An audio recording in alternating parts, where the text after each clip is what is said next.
But today is another day, hopefully a drier and better day. Off to a slow start on this stretch of 16 of 19 at home. The Pirates face an Atlanta team that has problems of its own.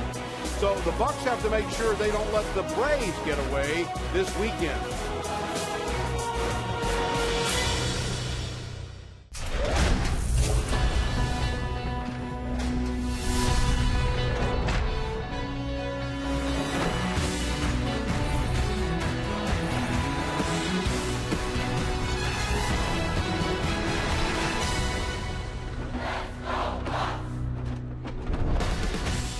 Pirates fans looking for a fun Friday night on the North Shore. The Pirates inside PNC Park taking on the Atlanta Braves in Game 1 of a 3-game weekend series.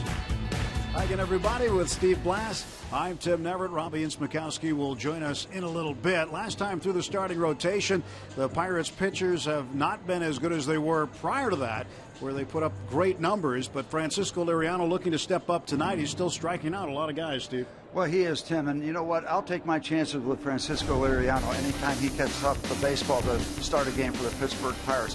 One of the things I really liked recently for Frankie, he's throwing a lot of strikes. In his last 10 starts, he's only walked 16 batters. When he gets out in front, he is a handful. Liriano could stop this little struggling period of time for Pittsburgh starting rotation. Could be a good matchup for Frankie tonight as well, because the Atlanta Braves have struggled against left-handed hitters. 25th in average against lefties, 29th in OPS, last in home runs, and 29th in extra base hits. And a lot of that is based off that good control, Tim, because he gets out in front. Consider left-hand batters up there against a good left-hand pitcher, that sweeping breaking ball, getting out in front. He forces them to chase a lot of borderline pitches downstairs. That could be the key for Francisco tonight.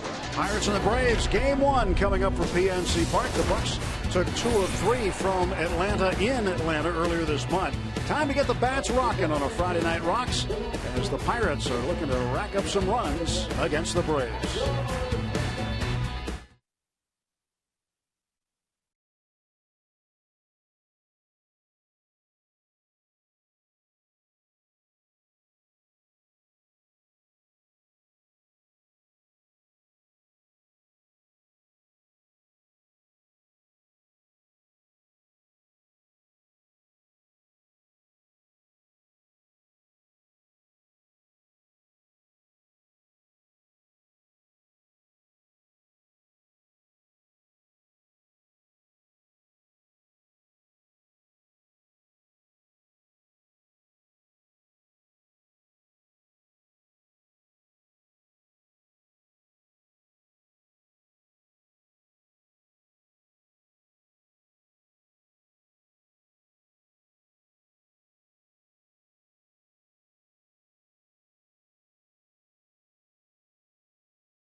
Buckeyes Friday Night Rocks on Root Sports. Glad you're with us here from PNC Park. Be a nice Friday night. A night for the bats to rock and the Pirates fans to do so as well as they surround the Braves. Try to take care of business against Atlanta. Back on the winning track. Allegheny Health Network injury update. Rob Scahill placed on the 15-day DL, right forearm tightness. And Deolis Guerra recalled from AAA Indianapolis, and when he gets in, it'll be his major league debut. Guerra now in a Pirate uniform, 2-1 with 4 saves in 25 appearances and a 1.23 ERA in AAA. He's waited a long time to pitch a Major League Baseball. Francisco Liriano and the Buccos taking the field as Liriano gets set to make his 15th start of the season. Liriano 2-1 in 3 career starts against the Braves. Take a look at Freddie Gonzalez's lineup for the Braves. It's brought to you by Honda. And leading off will be Jace Peterson, the second baseman. Yuri Perez will bat second. Nick Markakis third. He has 25 multi-hit games this year, 5th most in the National League. Chris Johnson batting cleanup. Freddie Freeman on the disabled list. No Freeman during this series. And Uribe, Simmons, Gomes, Lavarnway, the catcher, and Williams Perez doing the pitching and batting 9 for the Braves. And Francisco Liriano will be making start number 15. His number is brought to you by Hyundai. And, you know, he just made a real bad mistake last Saturday night. He pitched on the wrong day. You don't want to pitch on the day somebody else is going to pitch a no-hitter against your team. And when you look at that game, Tim, he was involved very much in that ball game, almost head-to-head with Max Scherzer. He gave up an early home run to Bryce Harper, but it was 1-0 in the 5th. When he struck out a batter, the ball got away, and that opened up the gates for the Washington Nationals. And the rest of it, of course, was all centered around Max Scherzer. But Liriano did not have a really bad thing going until that ball got away, and that kind of opened the door, and we know the rest of the story. So his control's been very good, and he's going to count on these guys to catch the ball and back up. Chris Stewart out there catching the ball in front of him. The guys in back of him, Harrison, Mercer, Walker, Alvarez around the infield, third to first. Marte, McCutchen, and Polanco left to right in the Pirate outfield. Starling Marte didn't start last night. He came in, got a pinch hit, his first pinch hit of the season, and now back in the starting lineup tonight. Getting set for the start of this ball game. Pirates 40-32, 8 games above 500, still in second place in the National League Central. They've done a good job against teams from the National League East this year, 13-6 against teams from the East. Yeah, and the Braves, just joining us, have struggled mightily against left-hand starters. Ball 1 strike to Jace Peterson. See the numbers on Peterson: 269 average, pair of home runs, and 31 runs driven in. 1-1. Now it's 1-2. And if you're thinking about the Braves' struggles against lefties, this rotation is well placed for the weekend because Liriano tonight, Jeff Locke on Sunday. We got 2 left-hand starters, and we are going to present them both to the Braves this weekend. Pitch to Peterson in the dirt, 2 balls and 2 strikes. So left-on-left matchup to start the ball game.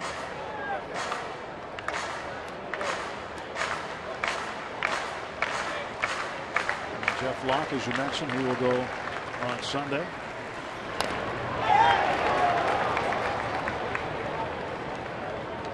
Still 2-2 to Peterson. Well, let's score a bunch of runs tonight, take the drama out of it, and do it in 9 innings. Get things back on a normal routine. He's hitting 289 versus lefties, actually a higher average against lefties, but with fewer at bats. When the Pirates first saw the Braves in early June, Peterson had a thumb issue. He had to get a cortisone shot, and he missed the first game that the Pirates played against the Braves on the 5th of June. Grounder to Alvarez, and Pedro will sprint to the bag and take care of out number 1. The 1 down for Atlanta in the top of the first inning. Rivers Casino tips to win, Steve. Yeah, well, let's get Liriano and the starting rotation back on track. The Pirates versus Williams Perez. Rinse and repeat. They did well against them last time. They got 4 runs in 5 innings. He walked 4. So take our chances with that kind of performance again. He got away with a no decision because he's undefeated. But, take a shot with those numbers, you'll be all right. Well, we're going to see strikeouts, and we're going to see ground ball outs out of Liriano. Yuri Perez, the center fielder, shows bunt.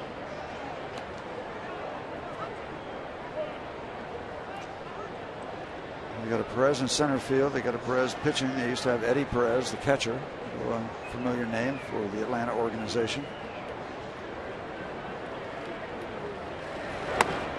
2 balls and no strikes. Perez was called up from AAA on the 18th of this month. 296 there with a couple of home runs in 60 games in Gwinnett, Georgia. This one to left field. That's a base hit, and Perez will turn first, and he will head for second, and he'll put the brakes on when he sees who's throwing the baseball. Starling Marte got it in rather quickly, and Yuri Perez will settle for a single. And he got lots of doubles on that kind of hit in the minor leagues, but he hasn't run across an arm like this to kind of challenge, so he did the right thing. He was thinking about 2 and settled for 1. 7th hit of the season for Perez. He's now 7 for 23.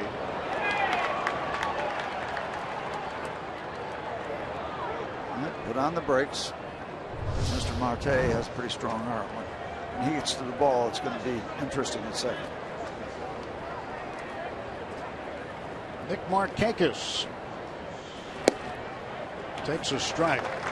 Markakis against Liriano is 6 for 17, 353 average. Hitting .301 for Atlanta. 21 RBIs, no home runs, hitting the 3rd spot. 1 on, 1 out. 1 ball, 1 strike.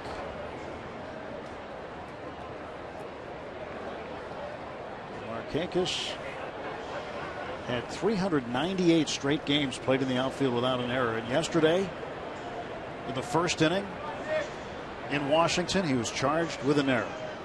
He snapped that long string of games that are errorless. There's a ground ball over the mound. Mercer will step on the bag, throw to first, double play. Easy pickings. No runs, a hit, that's it. Through a half inning, no score. Bucks coming to bat.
Going to the plate for the first time tonight.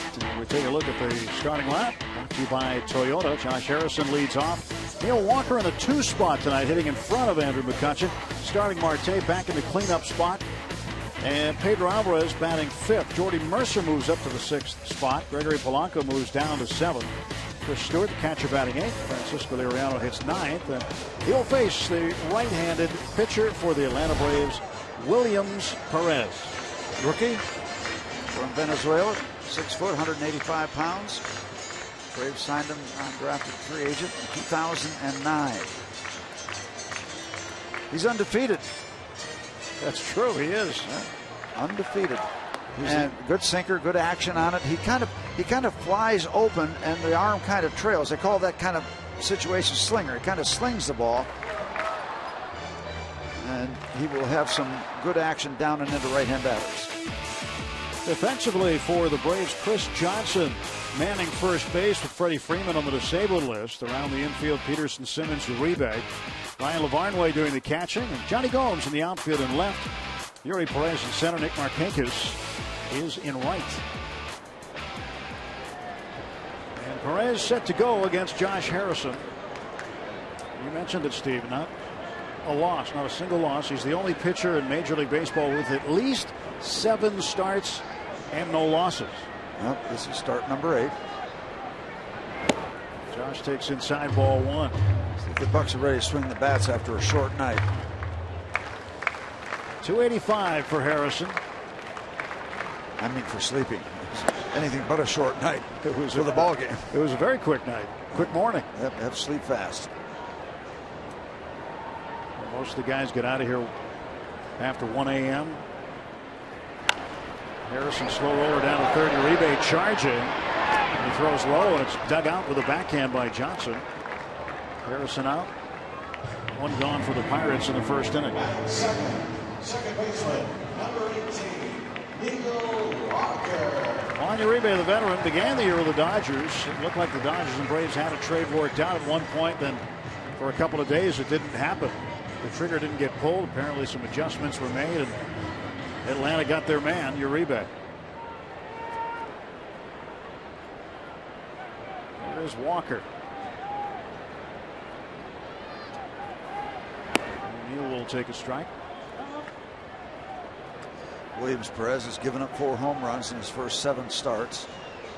2.78 ERA. So really one of the few bad outings was the one he had against the Bucks. 0-1 pitch. 0-2 to Neal. He doesn't make his living upstairs throwing the ball up in that neighborhood.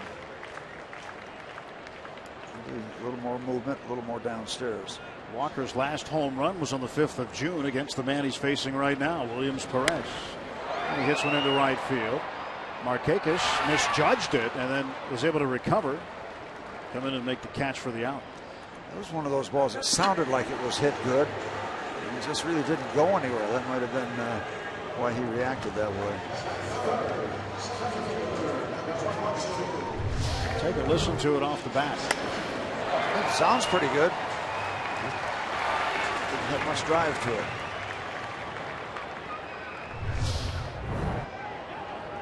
Andrew McCutchen thought he won the ball game in the 12th inning last night. Came a few feet short, hitting it off the left field wall very deep. Deep left center. Thought he had enough for a home run. Would have won it. 4-4 game against the Reds. It hit that sign right there. Yep, we had to have Mason deliver that a little further. 0-1 pitch. It's inside.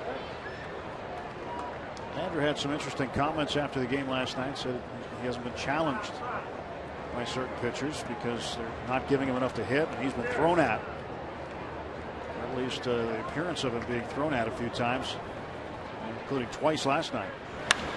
Up in the air down the right field line. Ball slicing out of play.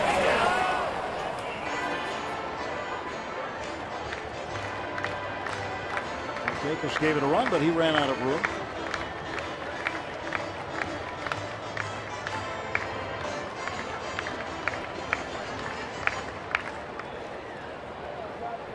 One ball and 2 strikes, 2 down, bases empty.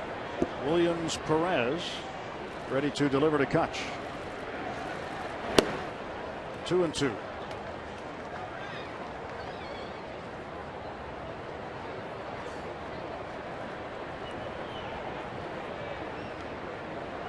Two balls and 2 strikes to number 22. Pulls a foul. Average at 292. He has yet to get over that 300 mark. But remember, he had a very slow start to the season. What I will say about that is that he will. You get over there. Well, you look at him before May 20th, he hit 225. After May 20th, he's hit 370. And he strikes out here to end the first. Pirates gone in order. We're through one at PNC Park. Braves and Pirates scoreless.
The Atlanta Braves here at PNC Park. I'm Robbie and Smikowski. Last night we got a rare glimpse into Andrew McCutchen showing a little bit of frustration, a little bit of negative emotion. And after the game last night, he discussed what brought that out. I just like to win, and that's what it's all about. I'm just trying to win.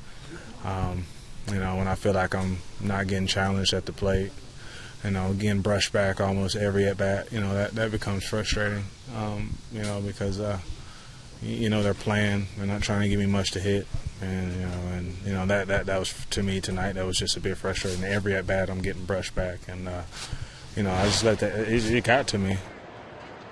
And certainly it did get to him, Tim. You were discussing this just last half inning, and happens to the best of them. And I said, well, how do you try to put the ball in play when they're brushing you back and consistently pitch you inside? He said, hey, that's part of what added up to all the frustration. Number one, that the fact that they were brushing him back, and number two, the fact that he couldn't help his team out because he didn't really get anything to hit. Yeah, and Cincinnati has been doing that quite a bit to them. Other teams are doing it as well, and it has to be frustrating for him. Chris Johnson drops one in front of McCutchen for a leadoff single to start the Braves half of the second inning. Well, it is frustrating when it happens night after night after night, at bat after bat. It gets in your head and it disrupts your rhythm. You start being conscious of it, and anything that becomes a distraction like that, you have to be so locked in. If it happens continually, it's hard to wipe that slate clean each and every time you walk up to home plate. Uribe is the batter right now. Is there ever a guy you can think of, Steve, that when you pitched as Uribe drops one into right field? That's going to be a base hit. Johnson around second, heading for third. And quickly, 2 base hits, and the Braves in business. Runners at the corners and nobody out. And pretty good reaction by Chris Johnson. He took off very quickly, knowing that ball was going to drop in. So instead of being on second, he's on third. So it's first and third instead of first and second. And here's the little flare, slicing it over, and Johnson knows that right away. Watch him. He's gone. And that helps him with his trip around to third base. So, 2 batters. Francisco gets his challenge here in the top of the second inning. Andrelton Simmons, the shortstop. He swings and misses, going right after that first pitch, a 93-mile-an-hour fastball. I was going to ask you about, did you have team directives or orders at some point when you were pitching in terms of a scouting report? Make sure you always throw this particular guy inside, keep him off the plate. Brush him back if necessary. Don't give him anything to hit. Oh yeah, and there were more than one. There are guys that have those kind of tendencies. Pitch that misses there. Particularly right-hand batters that would dive across the hitting area to try to take that outside strike, that really good outside strike away from you. You got to keep them off the plate. In terms of reputation, to know if that bothers a hitter, that gets around like wildfire. If you're really conscious and bothered by getting pitched inside or knocked down, it gets around, and you'll see a steady diet of it. I bring that up because I don't think that's the case with Andrew. I don't think you can intimidate Andrew McCutchen. But there have been people that you could. There also have been hitters that seem to bounce back and be better hitters when they're knocked down. Frank Robinson was a classic example of that. Hall of Famer Frank Robinson. He got up angry. Roberto Clemente. Don Drysdale used to have him on his back continually. I remember one Sunday afternoon, he knocked him down 3 consecutive at bats, and Clemente doubled 3 consecutive times. Now, it's not easy. I mean, it is not easy knowing that ball might be coming at you. 2-1 pitch to Simmons. That's popped up. Going out to get it, Walker. And Walker will make the catch. And Uribe trying to get the attention of the Pirates and maybe getting a rundown with Johnson at third base. So 1 out.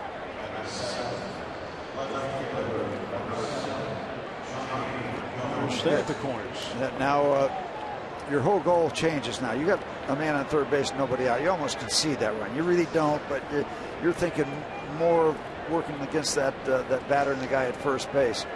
Now you get that first out and they haven't moved yet. Your goal changes. Now where can I get a ground ball or a strikeout, get that second out, and I might be able to wiggle out of this thing. It's a nice thought. Well, Johnny Gomes has grounded into 3 double plays on the season. 2 on, 1 out for Atlanta, top of the second. There's a strike. And there's step 1 of getting something effectively done against Johnny Gomes. Strike 1. Still one of the best pitchers in baseball. Strike 1. You might be able to get him to chase some borderline stuff downstairs. If it's 1-0, your chances are less of having him chase bad or borderline pitches. 0-1. That's outside. Gomes is a player who had pretty good timing throughout his career. He's been in the postseason in 4 of the past 5 seasons with Oakland, Boston, and Cincinnati. And won a World Series with the Red Sox in 2013.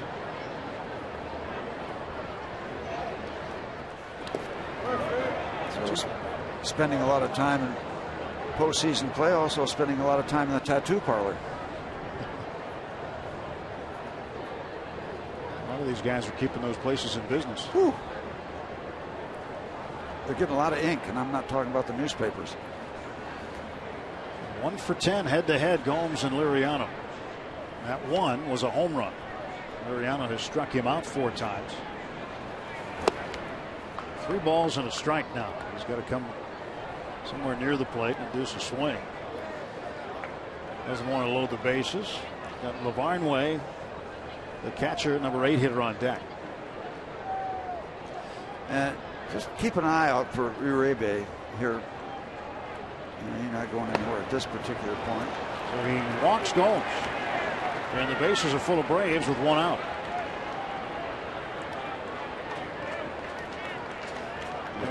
Talking earlier about his great control.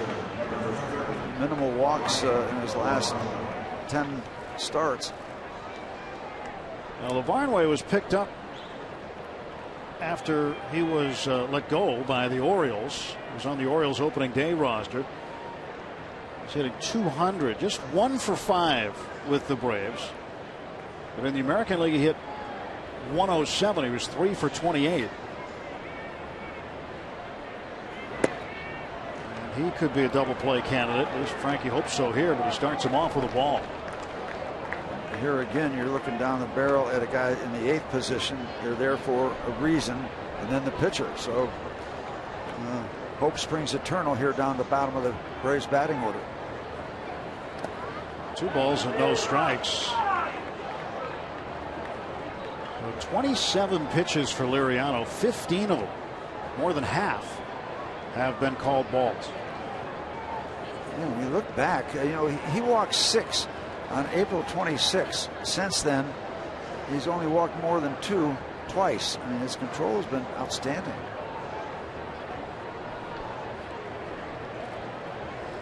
Well, 2 balls and no strikes to Lavarnway. And that swings the pendulum in his favor. Frankie's got to throw a strike here. 0 for 10 career with the bases loaded.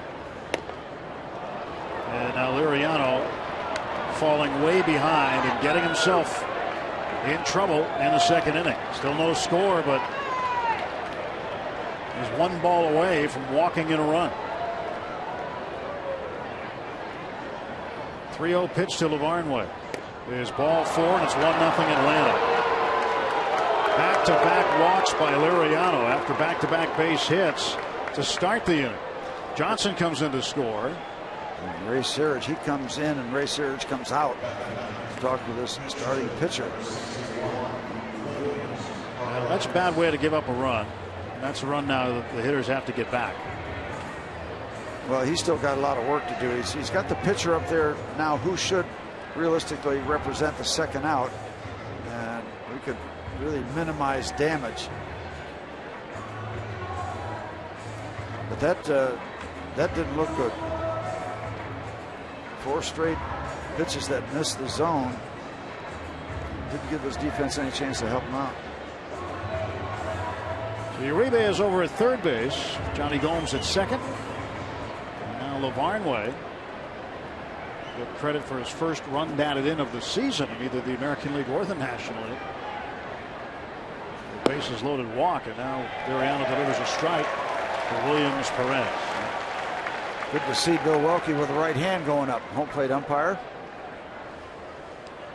Perez hitting 182, 2 for 11. Couple of base hits. And this one is behind first base, and there is Pedro with a catch. And foul ground. So you can really clean up a bad looking mess here with an out against Peterson. Leave those runners on the base pass, all 3 of them, and you get out of this with 1 run. Milwaukee home plate umpire in this crew, along with John Tumpain, James Hoy, and John Hirschbeck, the crew chief.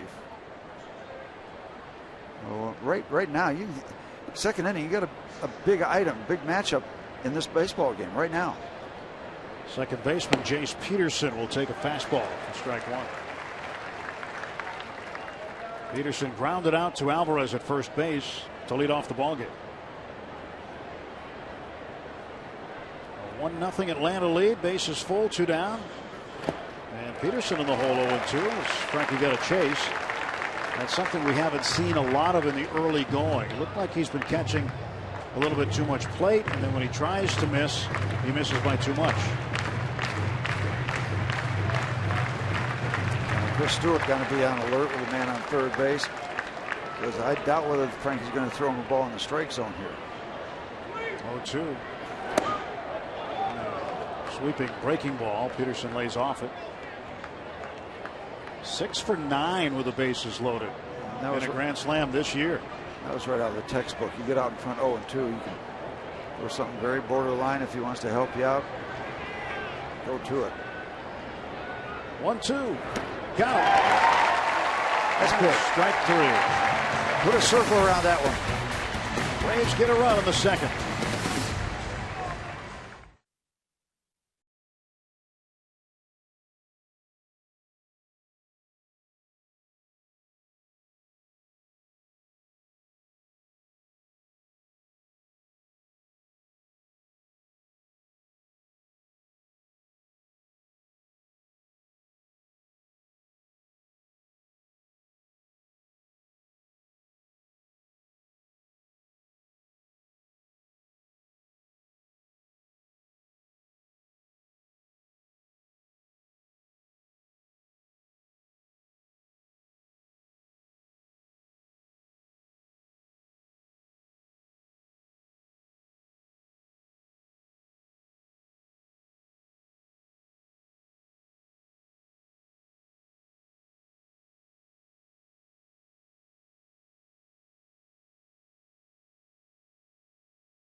Game break. Ryne Sandberg has resigned as the manager of the Philadelphia Phillies, who own the worst record in baseball at 26-48. Sandberg managed the Phillies over parts of 3 seasons, had a career record of 119 and 159.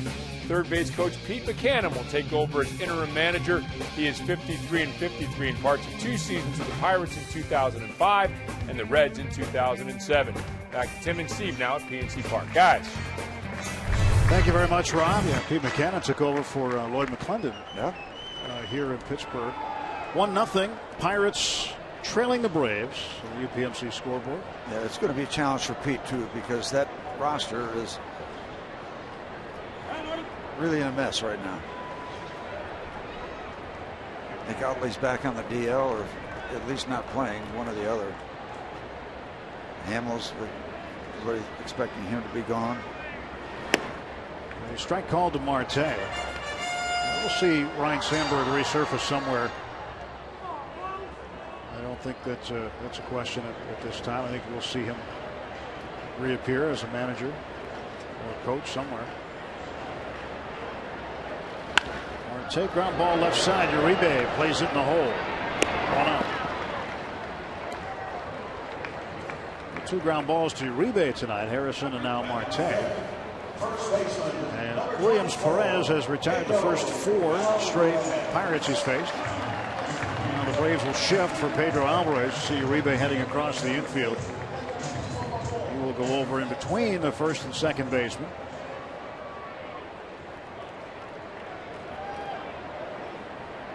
He'll keep going out into right field a bit.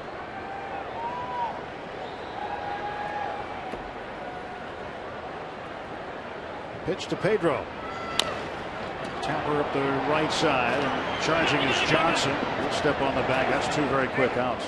As long as this pitcher gets out of the way, you can make a simple play. When you're pitching, that ball is hit to the first baseman, and he has a clear chance to make the play by himself. Get out of the road.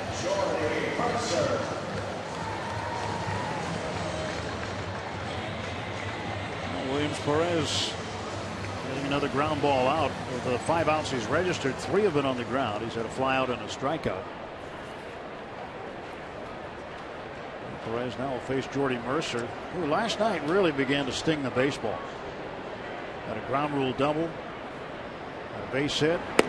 He hit the ball really hard a couple of times, and it looked like he had a potential home run off the bat of, or off the pitch from Aroldis Chapman in extra innings.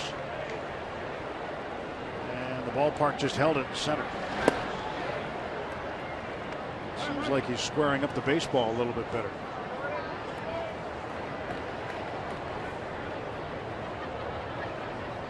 1-1 to Jordy. And he hits this ball low right center field. On the run is Perez, and he's not going to get it. Into second base is Jordy Mercer with a double. And that whole thing seemed like it was in slow motion because Jordy, right-hand batter, was sliced it toward right center. But Perez kept chasing. The ball kept hanging up. I said, get down on the ground. Get down on the, and he almost got it. And here we are with our Serpumo, so you can see it just off the tip of the glove.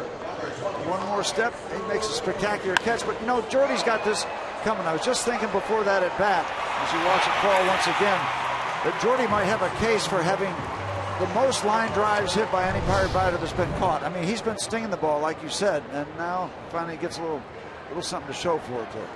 Got his 10th double of the year. Tying run in scoring position for Gregory Polanco. We got to get Gregory going. Just 17 RBIs so far. Polanco has hit safely in 2 of his last 3 games. But going back to the 14th of the month, 10 games, he's gone just 4 for 30. And 0 for his last 6. 1-1.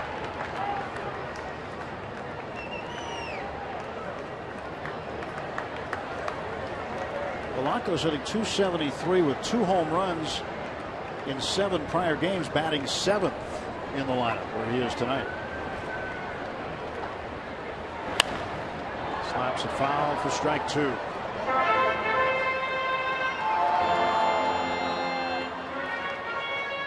Two outs, Mercer at second base, and a 1-ball, 2-strike count to Gregory Polanco.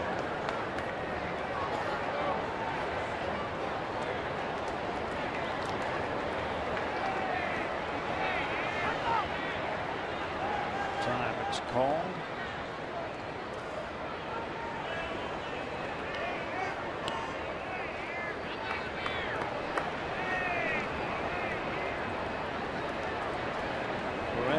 Shaking off his catcher Lavarnway. Now they want to get on the same page. Well, Tim, we got another rocking Friday night here. Rocking on the river Friday night. To enjoy our Fridays. Rocking with the Bucks. Nice turnout. A lot of people here looking to see the Pirates start off this series with a W.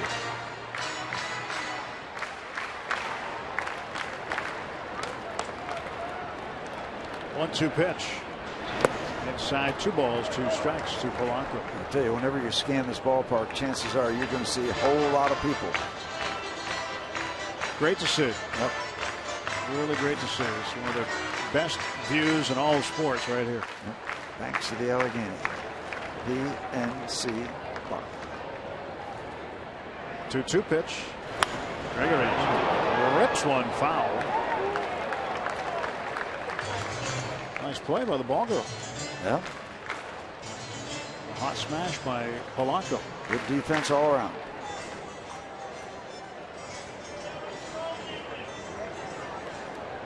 Well, find some grass in fair territory. Get Jordy home. 2-2 pitch right there, called strike 3. And Polanco goes down on strikes. No runs, a hit, 1 left. 1-0 after 2.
Sports is brought to you by Toyota. Toyota helps you get the most out of your drive. Just ask a friend who drives one. Toyota, let's go places. By Barrel Automotive, we're driven to be better. And by PNC Bank, for the achiever in you. Let's go Bucks. 1-0 Braves, top of the 3rd inning.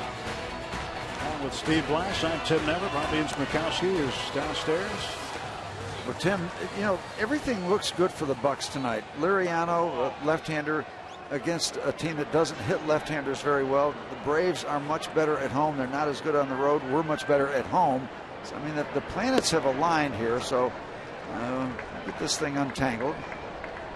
Francisco got a huge out after really struggling in the 2nd inning. It looked like the Braves were going to have a chance to really bust out and do something, but they come away with 1. Got to return a baseball, not to the playing area, into the stands. There's 1 loose out in back of Starling. Marte getting back in position as Liriano waited for him. And now the 0-1 pitch coming to Jordy Perez. Perez had a base hit to left in the first. Tries to bunt, but doesn't make the offer. 1 ball, 1 strike. Pirates did not see Jordy Perez earlier this month in Atlanta at Turner Field. He was still in AAA. This time he goes to the right side for a base hit. Out of the reach of Alvarez, and the leadoff man is aboard for Atlanta. And not that it matters. They're not stinging the ball. We got some flares here, flares there. Nonetheless, they're base hits. And Francisco will have to go immediately to the stretch again.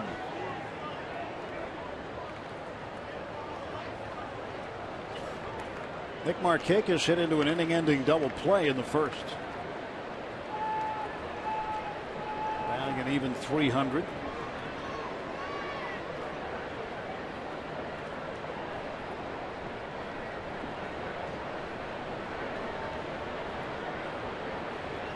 Go to first base, and Perez is back.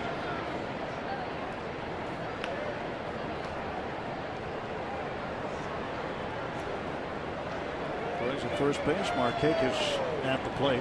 Markakis with the errorless record in the outfield. He broke Darren Lewis' record of 392 straight games, set from 1990 to 94. Ball 1 to Markakis, former Baltimore Oriole.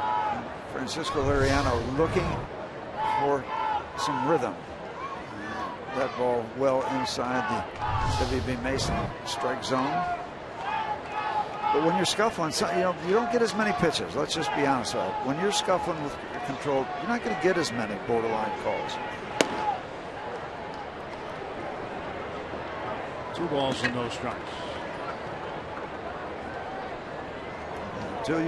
Until you really establish it, and nobody will admit it, you let that umpire behind the plate know what's going on, and you get where you're throwing a lot of strikes. All that gray area goes away.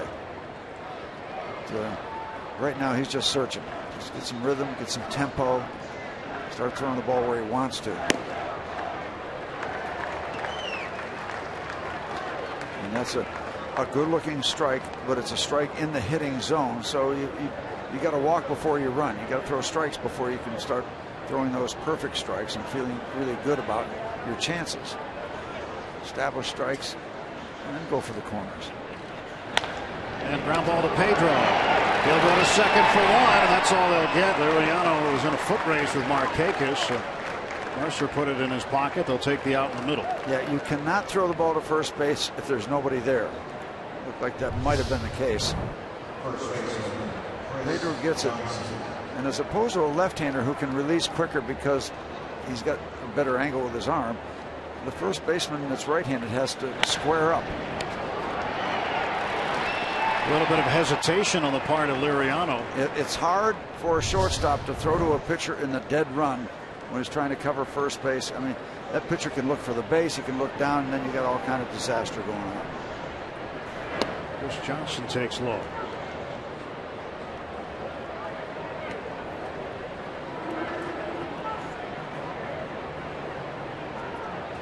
Those lefty first basemen, they've already got bodily because they're left-handed. A quicker throw to second base, they don't have to square up. They can just kind of sling it sidearm or whatever the angle they choose. Tougher for a righty. Swing and a miss by Johnson. 1 ball, 1 strike. Johnson has scored the lone run in the ball game after leading off the second with a base hit. By the way, this control thing can change to the better as quickly as it can kind of snowball when you're not throwing strike. All of a sudden, it's back. I'm not predicting that. You never know what's going to happen, but it can happen. It can come back as quickly as it goes away. Out front. Now we're starting to see some swings and misses. That is customary when Liriano pitches. See him way out in front. Just maybe not a traditional changeup, but a little off that. Good arm action, doesn't give it away, doesn't telegraph it, and you get that kind of swing that has him just a little bit out in front. Just enough out in front. You put it in a location that should induce a swing. A little bit above the knees and down the middle. Yeah, and it's change up. You got Johnson on his front foot. Yeah, and it's tempting. Now the 1-2. Another borderline pitch that might have missed a little up and away.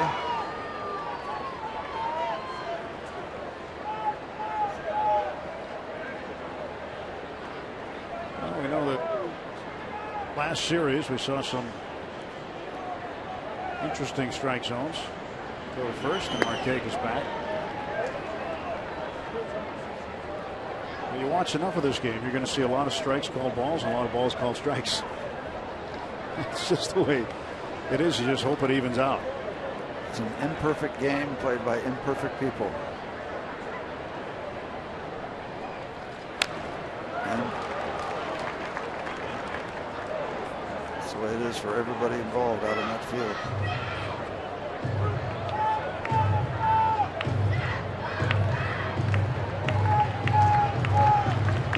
Johnson, after the foul ball, will step back in the batter's box. 2 balls, 2 strikes.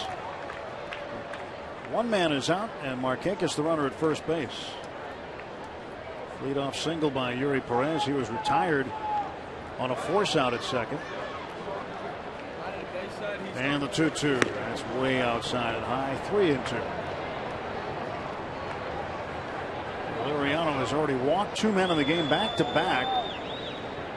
In the second inning, walked Gomes to load the bases, walked Lavarnway with the bases full to push across the game's first run.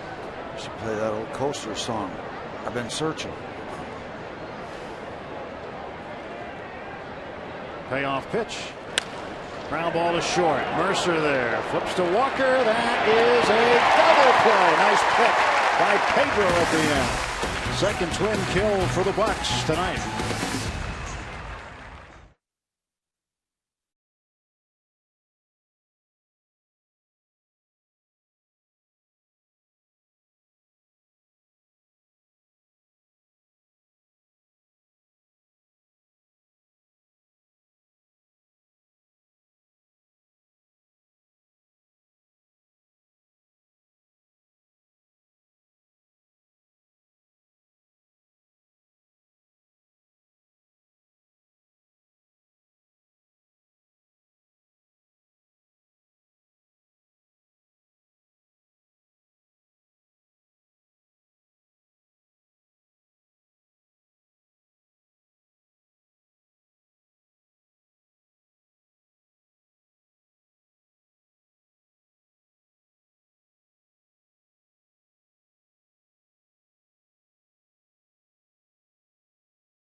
Improving, and the Pirates catching tandem of Chris Stewart and Francisco Cervelli continues to improve. Batting average is very good. In fact, Cervelli has the highest batting average of any National League catcher.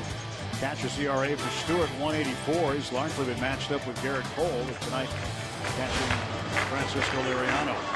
Stewart will lead off for the Pirates. His first plate appearance of the ball game as we start the bottom of the third inning. Braves up 1-0.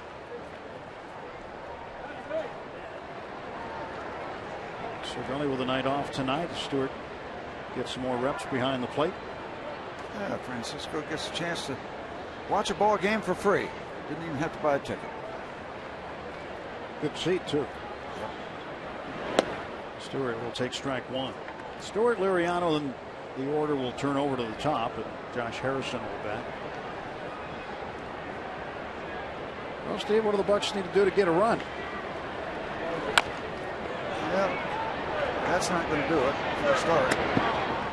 It's the third time they have led off an inning grounding out to Uribe. Well, first thing they got to do is stop doing that.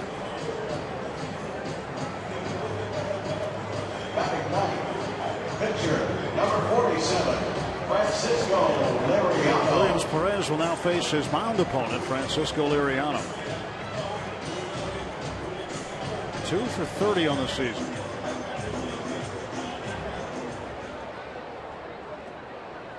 It's tough when you have 8, 9, and 1 and you make the first out in front of the pitcher. Yeah. Unless you're the opposing pitcher, then you really like. Then you're really all that. But for the batting team, it often results in a shortened inning. Yep.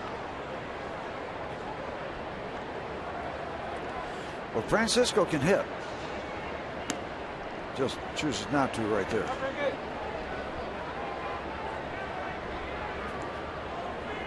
One and one. Got good looking gloves on. Good looking hitting gloves. And this one a foul ball down the left side into the seats. Ball and 2 strikes.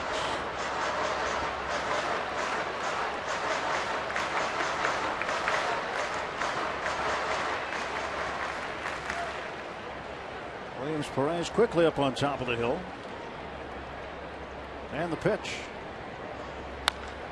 And a bouncing ball to Jace Peterson. And the Braves second baseman throws out Liriano. 2 men gone for the Pirates in the bottom of the 3rd inning. Coming to the game and staying tonight, ask about our special offer for Pirates fans at the Residence Inn and Spring Hill Suites North Shore. Located directly across the street from PNC Park. Use the promo code 2PF when booking your room. When you check in, you'll get a ticket voucher good for savings of up to $10 on any Sunday through Thursday Pirates home game this season. And it's right there. Come on down.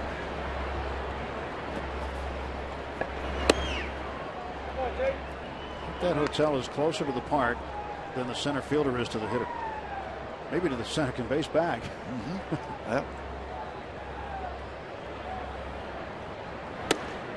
2 balls, no strikes to Jay Hay. One thing that's been impressive about Harrison is that he leads all National League players in hits since the 14th of May. He's got 55 hits since that point in time.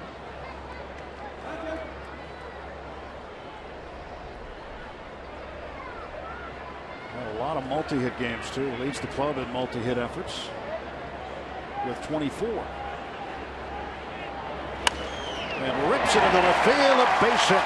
Right on cue. Right on cue. I think he heard it, Tim.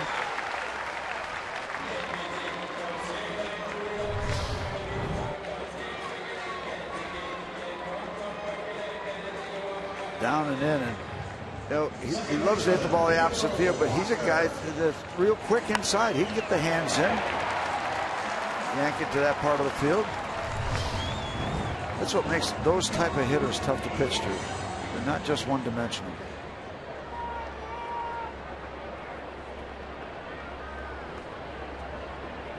Neil Walker flied to right field in the first.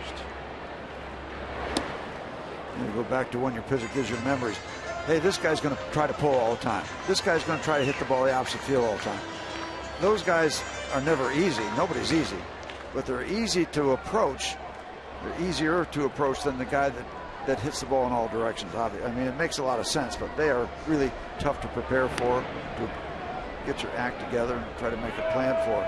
They can hurt you inside. They can hurt you away. Josh with the striped socks tonight. Same for Walker, same for McCutchen.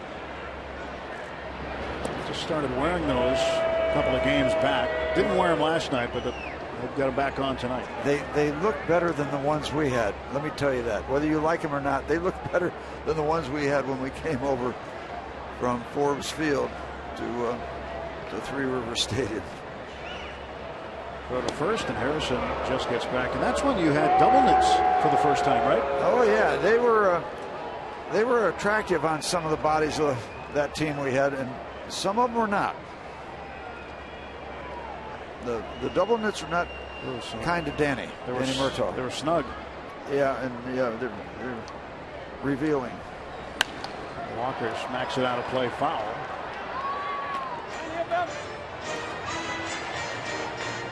I like that look. It's unique. Certainly something unique to these players. And well, see, the pants are unique too, because we used to take them further and just they would stop and you'd fold them down over them. So they've got the elasticized tops right there showing. We used to do it a little bit different. But everybody has their own fashion statements. That hits Walker. Ouch. That didn't sound good.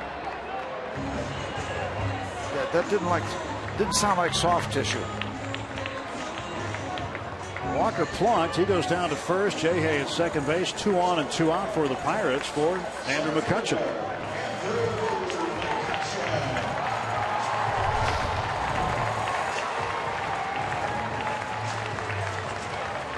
I don't know if it got that ankle pad or not, but it almost sounded like it because it had a harder sound than like getting hit on the calf. Well, you were talking about getting on the board. What do we got to do? Well, we got to set up shop like this. I'd rather do it with less than 2 outs, but here we are. Kutch looks at a strike. Nothing in one to McCutchen. He struck out swinging in the first.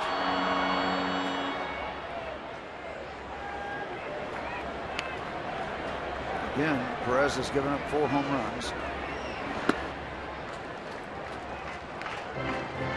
One of those 4 to Walker. And it's doubtful that he's going to go through the season undefeated. Highly doubtful. Highly doubtful. And we could put an exclamation point on that right now. Nobody does go through it undefeated. McCutchen pops this one up, foul ground. Johnson looks like he's got a handle on it. And McCutchen leaves 2 men on. We're through 3 at PNC Park. Braves 1, Bucks nothing.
A bit of a bumper the second, walking in a run, but he's been able to get some ground balls. This is our Chick-fil-A double play. That's one of them. And Jordy Mercer starting the second one as well. So still able to get the ground ball outs and the double play. And they say that the double play is a pitcher's best friend. Yes, indeed, especially when you're searching, looking around. And don't take anything away from that bases loaded 2-out strikeout, too. So when he's been in the soup, he's been able to get out of the soup. Minimal damage, and still looking for that easy inning. Actually only faced 3 batters last inning.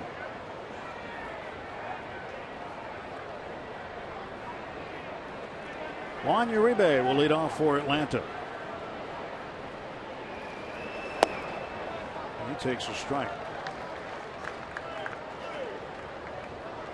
Uribe with a hit first time up in the second inning.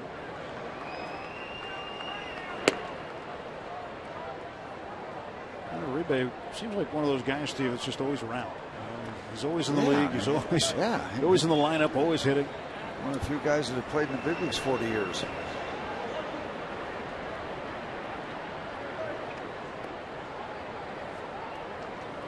mentioned Gomes like that.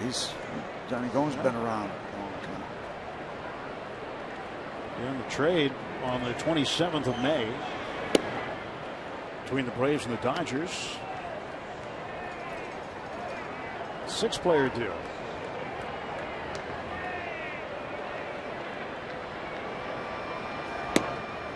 That one looked like a decent pitch, but it was called a ball.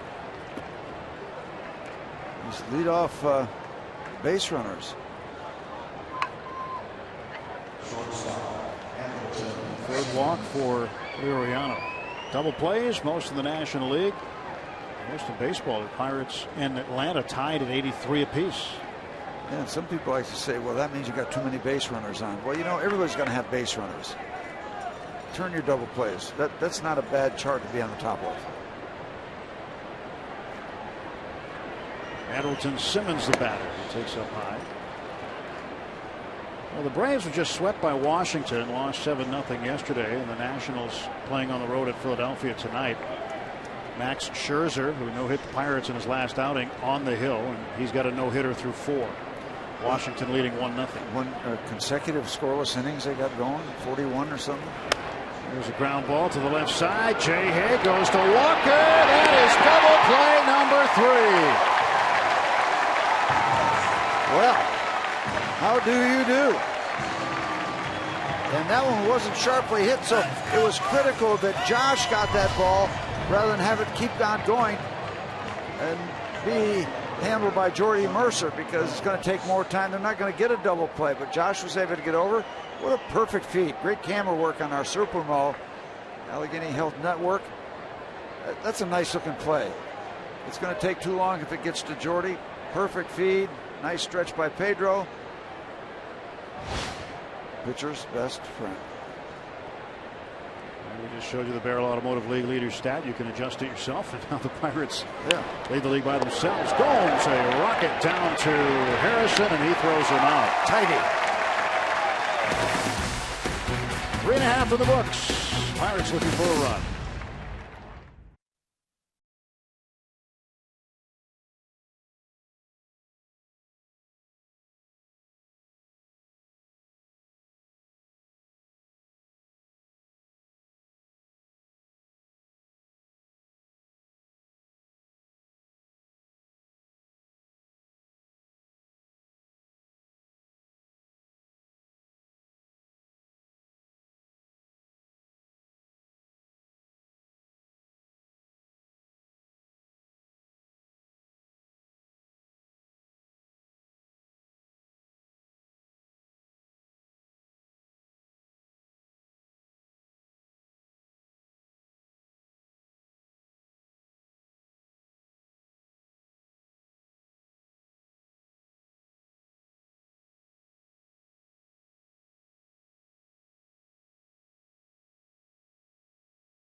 .405, the first 20,000 fans receive a Starling Marte bobblehead, courtesy of PPG.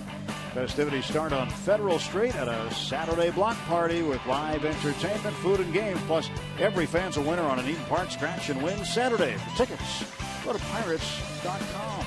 Get that nice bobblehead, take it home. Announced tomorrow. Again, 4:05 is the scheduled start time for tomorrow. Hey, Tim, I want to wish a happy birthday to Christopher Blass. Yes. Yep, Christopher's in his 40s, but if you want to wish him a happy birthday while he's in his 40s, you better get to it. Pretty quick? Yeah, because the clock is ticking. But Chris, happy birthday. I'm proud of you, son. Is this his last birthday in the 40s? It could be, yeah. Huh. Yep. He's in the upper 40. Marte takes the ball.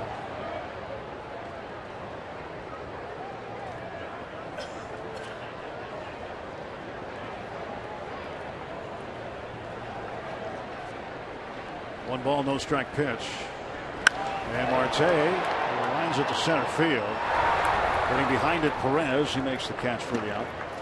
Hey, well, we have a moment. I got a call from my buddy Bob Robertson, the Maryland strong boy. You remember Bob Robertson, wow, who great. Not only helped us win the World Series in 1971, but got us there to help us win it. Yeah, that's a fine moment right there. What a great afternoon. Bob Robertson had a great postseason. And his son-in-law, married to his daughter Julie, high school coach at Donegal, 23-6, got beat by Knock.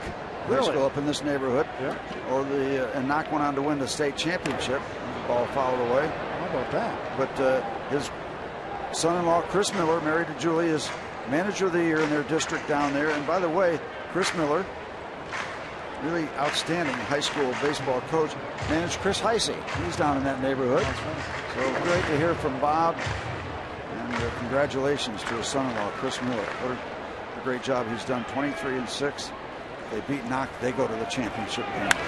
Pedro rips it up the middle, of base hit. One out single for Alvarez,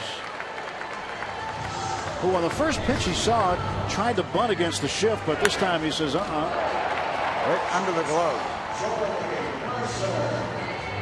Williams Perez with no chance. Allegheny Health Network Supermo slowing down the swing. So Alvarez is aboard, and Pedro has now hit safely in 4 straight games. By the way, just a footnote, Bob Robertson said he missed the bunt sign when he hit that 3-run home run in Game 3. I told Danny Murtaugh, if you find him for missing the sign, I'll pay it.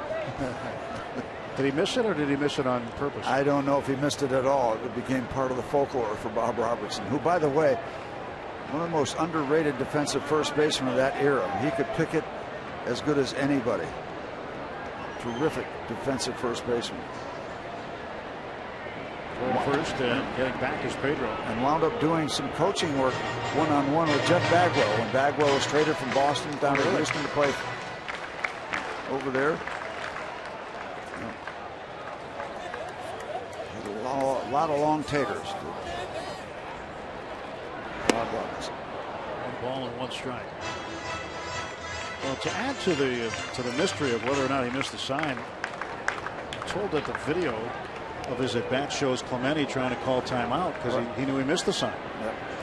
But then Clemente is quoted right after that saying, I want to let Stargell know about the possibility of the hit and run. Word for word. So who knows? Down to third base, backhanded by Uribe. Throw to second for 1. Safe at first is Mercer. But what a play by Uribe right along the third base line. That is an excellent play. Going over there, getting the ball on the backhand side, and then getting it chest high to your second base. He almost went too far, overran it. But look at the strike to his second baseman. They almost get 2. Yep. He was going that way and almost got too far, but was able to get down, stop it, and then the great throw.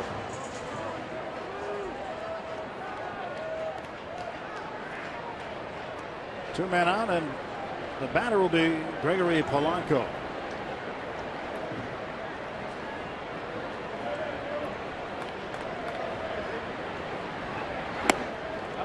Pitch is low, and it's 1-0 to Polanco, who struck out looking to end the second inning. Tying run aboard, and 2 men out. Pirates half of the 4th.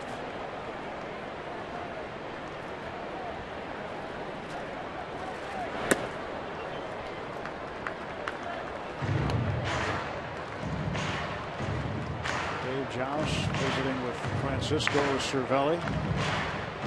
Tell you what, you want to talk some baseball, you talk to Dave Josh. You can talk finite details of anything about the game. Yep. He's a lifer.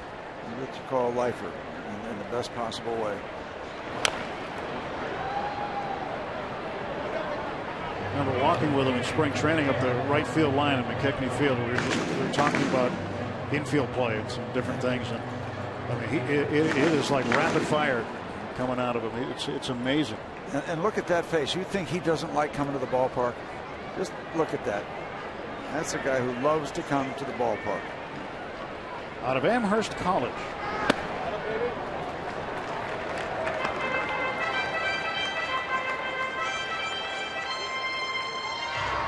Played baseball for the Lord Jeffs, as did general manager Neil Huntington. Amherst, Massachusetts. Ball 4, and Gregory's aboard. First free pass to go along with a hit batsman. That'll push the tying run into scoring position. Chris Stewart now will get a chance to knock him in. We've got another New Englander in the house. My co-author, Eric Sherman, helped me with my book. He went to Emerson College up there with in the neighborhood with you. Yes. Good to see. Sherm, as you call him. General Sherman. He's a great guy and did a wonderful job helping me out with all that. He's got some more literary work coming out soon. Yeah, he's been prolific. What, Mookie Wilson and the '86 Mets? Well, that was a New York Times bestseller. Yeah.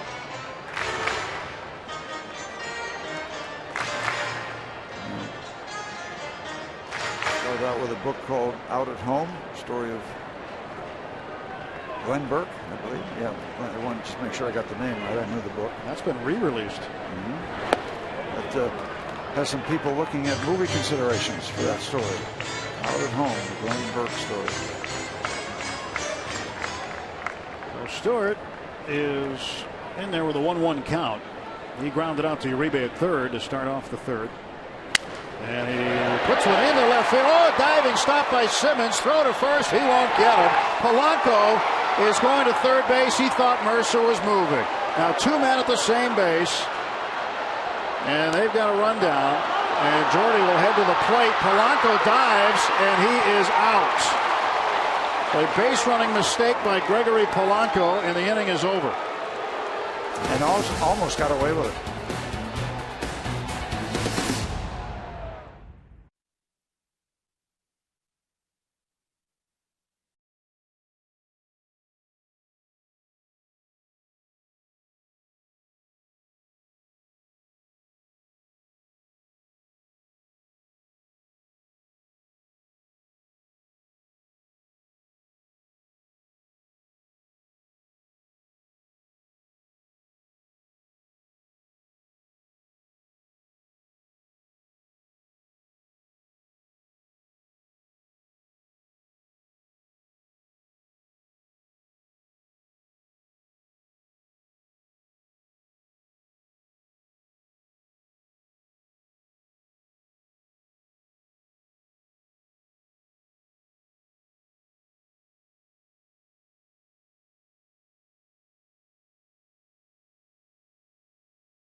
Play as he makes a base running gaffe here.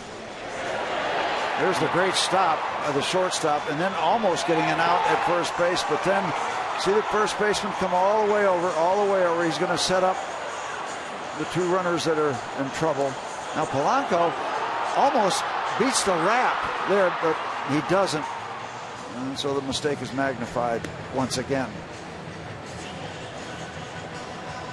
He was looking behind him to see if Stewart was safe, and then did not look in front of him. I mean, the play is right in front of him. He did not look at Mercer, did not look at third base coach Rich Sofield. And when you're a runner at first base and you're going to come around second, that should be the first guy you pick up as your third base coach.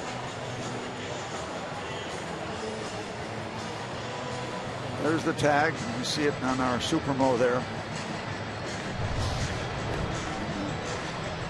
don't forget about the great play by Simmons getting that ball before it got out to left field. So they did it right defensively. We did it wrong on the baseball. Well, that ball gets past Simmons through into the outfield. Mercer does continue to run. Oh yeah, it's easily, it's going to die in short because it wasn't really tagged. There's the really nice part of the play defensively. And you see Polanco looking back, but not looking back to first. I'm not sure where he's looking. Anderson Simmons, well regarded as a very, very solid defensive shortstop. Ryan Lavarnway starts the 5th inning, the number 8 hitter. And again, you talk about when you have the 8 hitter leading off, important to get him with a pitcher on deck. Yeah, you can be 2 quick steps to an easy inning. You get the 8 guy. Pitcher's usually easier. Ball 1 strike to Lavarnway. He walked with the bases loaded in the 2nd inning, pushing across the game's only run. Yeah. We don't need another double play here in the 5th yet. Ground ball toward third, diving, stopped by Jay. Hey, there you go. Holy smokes, what a play by Josh Harrison. He just robbed Lavarnway of a hit. Outstanding leather work by Harrison. Yeah, that's what you call laying out right there. He has had a very, very busy night at third base, including I've got a circle around him twice, obviously for that play, but also the Simmons double play where he cut across, got the ball before it got all the way back to Jordy to make the double play. He's had a terrific night. Strike call to Williams Perez, the pitcher. And how quickly he pounces up and gets into a throwing position. It's like a bounce. There you go. It wasn't easy, but we got that number 8 guy. We'll work on the pitcher. Liriano's 1-1. That's a strike. You look at Francisco in this game. He faced 3 batters in the first, gave up a hit, struggled a good bit in the second, but then faced 3 batters in the third, 3 batters in the fourth. So he's been a little more efficient than you realize. Walker will handle this one, and there are 2 men out for Atlanta in the top half of the 5th inning. On a new Inside Pirates baseball, Charlie Hayes explains why the Buccos are a perfect fit for his son. Chris Peters finds himself in the right place at the right time when his former team needed a little help, and there's much more to come on Inside Pirates baseball, presented by Allegheny Health Network, tomorrow after postgame on Root Sports. You know, Tim, you were pointing out that Liriano has that good sense too of when to really try to make a spectacular play on a ball that's near him and when to let the ball go. And how about this? Oh wow. Pedro looked up, I think. There, I was just going to say, oh, there is a really tighty inning.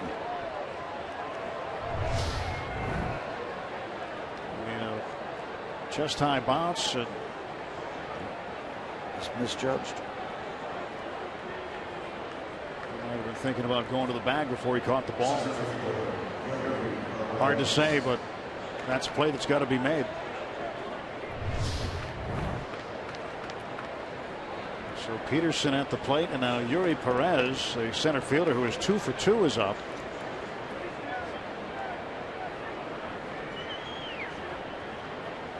Throw to first. That was going to be a quick 1 pitch out right there for Peterson.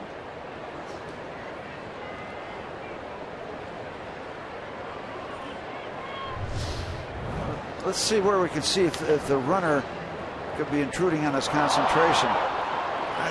I don't think so. I think the ball got out to him in pretty orderly fashion, pretty quick fashion. We don't want this to become what happened against Max Scherzer in Washington when Francisco struck out a batter, got away from the catcher, and that kind of opened the door. So let's shut the door right now. Pick up your first baseman.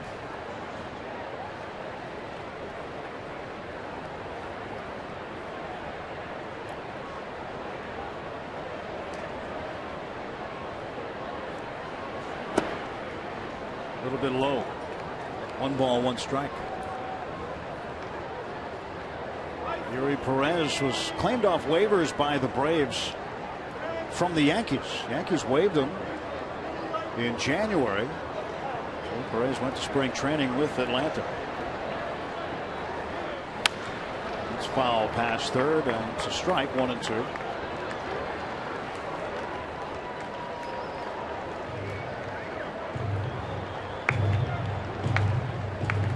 Alvarez made his big league debut back in 2012 with the Washington Nationals.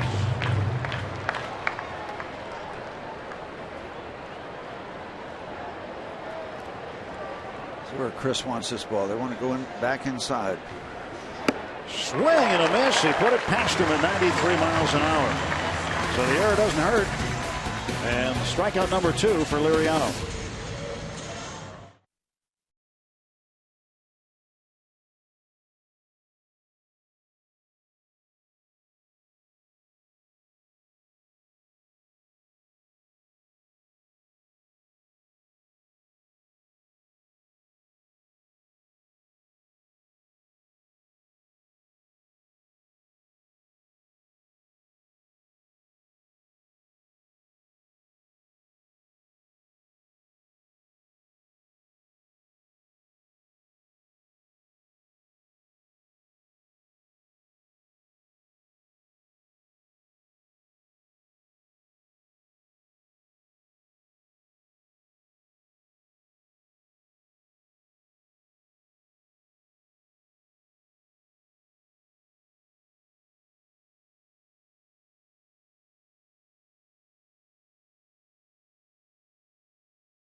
Pirates Baseball on Root Sports is brought to you by the Chevy Colorado and your Western PA Chevy dealers.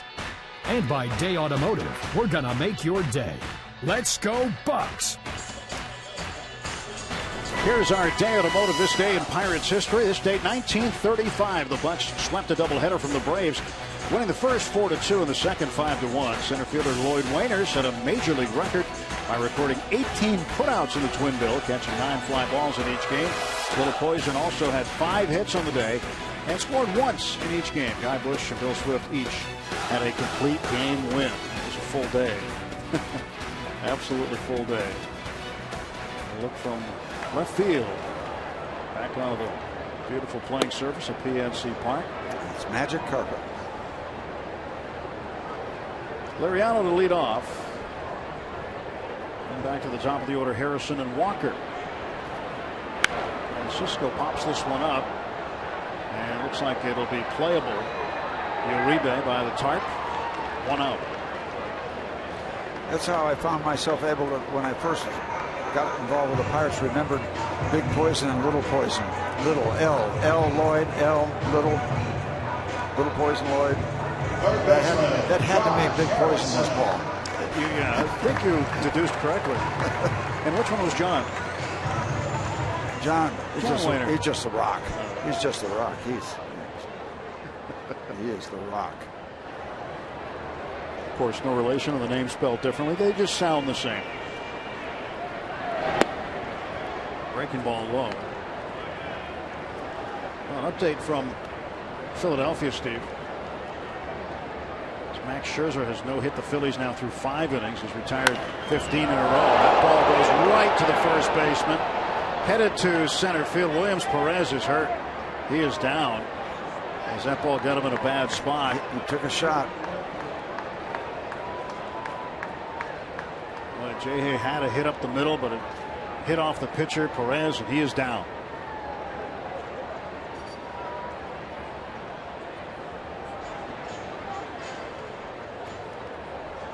Manager Freddie Gonzalez there to look at him and And Perez looks to be in some serious pain right now. He looks very, very uncomfortable. Just stay down where you are until they get it figured out. And now he wants to get up. Athletic trainer Jeff Porter is there with him.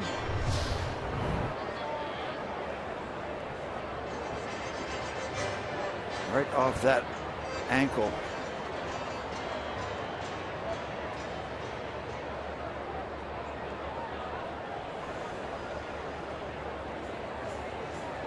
That ball is right up the middle, headed for second base and center field. And Perez deflected it over to Chris Johnson. Johnson stepped in the bag for the putout. Yeah, and there's not much padding there. If that hit on the ankle or just above, that's bone. He could have a serious problem here. Pitchers in the Atlanta bullpen up and moving around. If he gets back up on his feet and continues, that would be something a little different.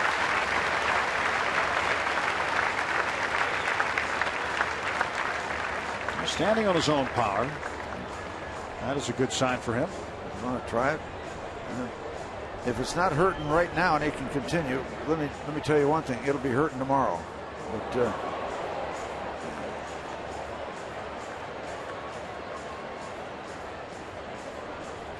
well, that is got to be painful. Again, taking their time with Williams Perez. Yeah, he's a rookie. If you spend any amount of time playing any form of baseball and you do a lot of pitching, you're going to get whacked. You're the closest guy. You're in an awkward, vulnerable position. And Luis Avalon has gotten up to start warming up. The left-hander for Atlanta.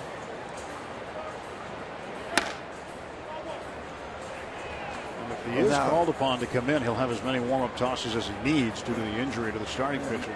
Now, if he continues and tries to throw some, I don't know if he has a numb left foot. That's the foot he leads with.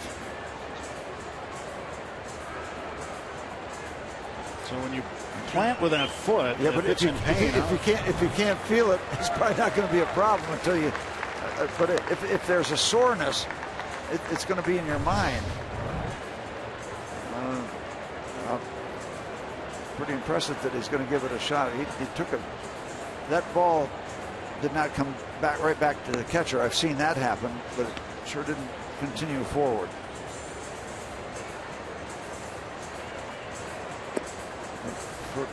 Front foot coming down. So he says he's going to give it a run. It can also be something that they'll certainly take a very close look, and it'll be further examined when he gets into the dugout. Sometimes you're down on the ground like that and you don't move just because you're not sure what happened or how bad it is or how much damage was done. So he gets a round of applause from Pirate fans, as he should. And he'll give it a go. Well, 2 outs and Walker at the plate. Now we can go back to the fact that Josh should be 2 for 3. Now that we know he's all right. Watching there, it didn't look like there was anything other than what he's been doing with his pitching mechanics.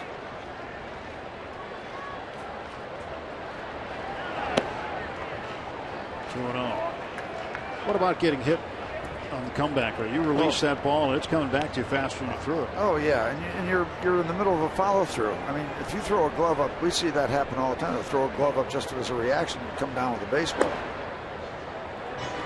Now, if he starts walking people now, 2 out, nobody on, you could say, well, maybe that is throwing him off when he lands on that foot that was hit. And he walks Walker on 4 straight pitches, so perhaps he is not right. And the Pirates are the man aboard. And Andrew McCutchen coming up.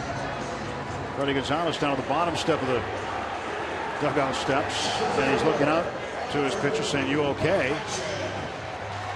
And Perez says, "Yes, I am." And he can be completely okay physically now, but sometimes that stuff is in your head. Boy, I just got nailed, and now that intrudes on your concentration, your focus, and you start throwing the ball all over the place, and you're able to throw physically, but it's a combination of physical and mental. Number 5 in a row.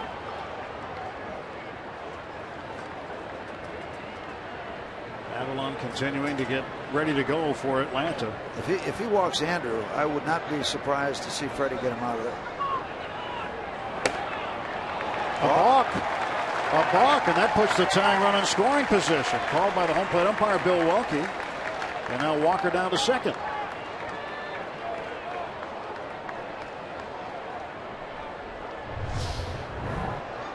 See what he did.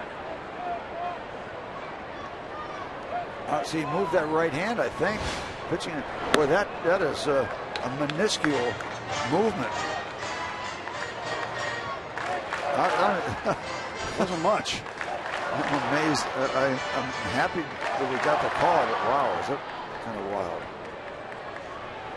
And McCutcheon now can look for something really sweet, 2-0. And he's hit.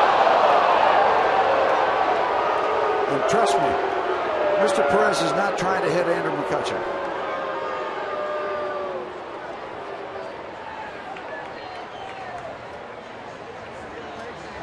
If that came to be the case, and now we're going to go out and check on the pitcher again. I mean, he just right on the backside. We were having that discussion about him getting brushed back and knocked down with that. That's not the case there. So Gonzalez comes out with the trainer Jeff Porter again. Yeah, he wants another pitcher. Yeah, and he's going to get him out. Yeah. There's something there. I don't know what it is. Something's not right. 4 2/3. Williams Perez hands over the baseball, and Luis Avalon, the left-hander, will come on to pitch. Perez goes just 4 2/3.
Pittsburgh Pirates and may not be reproduced or retransmitted in any form. And the accounts and descriptions of this game may not be disseminated without the express written consent of the Pittsburgh Pirates. 1-0 Atlanta. Bottom of the fifth, 2 down, 2 on. 4 hits apiece. And Williams Perez leaves with a lead, but he would not qualify for a win. He didn't go the requisite 5 innings for the starter. And left-hander Luis Avalon has to take over. Yeah, he's a third of an inning short. Avalon with his major league leading 39th appearance. The rest of the numbers, well, he's warming up. He has as much time as he needs. Tim, I was not here for a couple of days, but I had a chance to go up to a big-time charity golf event hosted by Mario Lemieux.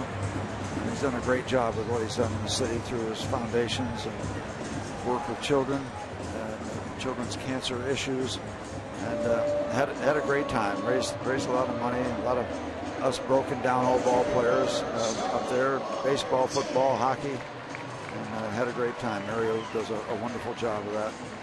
And I met a young man who did some caddying for me, Rich David. Easy name to remember.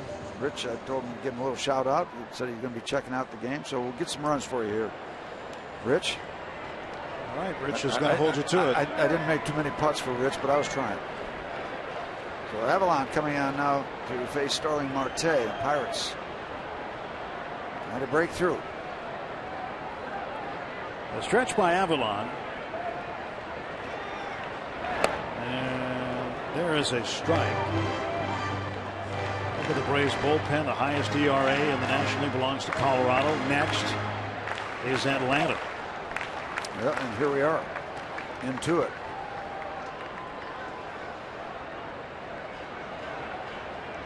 Oh, 1 pitch. Marte fouls it off.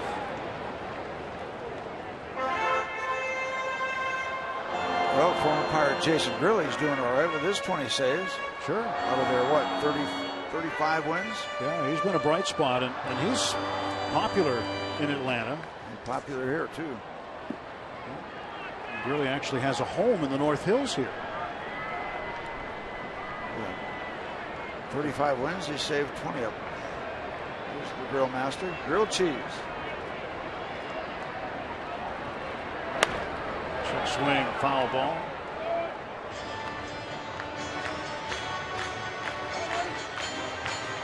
No balls, 2 strikes.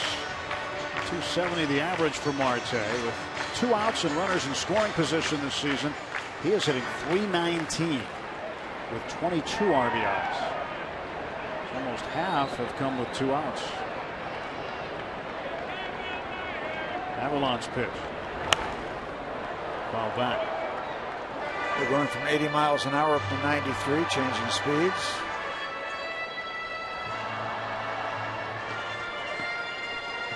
Got the pressure on Starling. 0-2.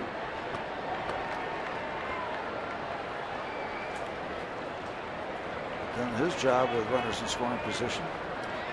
We'd like to do it again right here. Avalon ready to deal.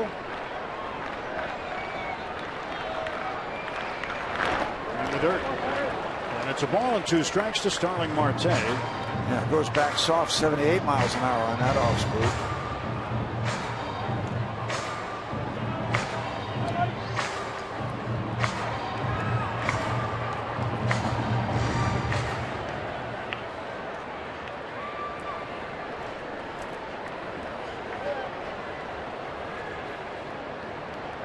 Walker, the runner at second base. McCutchen behind him at first. And here comes the 1-2. Inside, and the count even 2-2.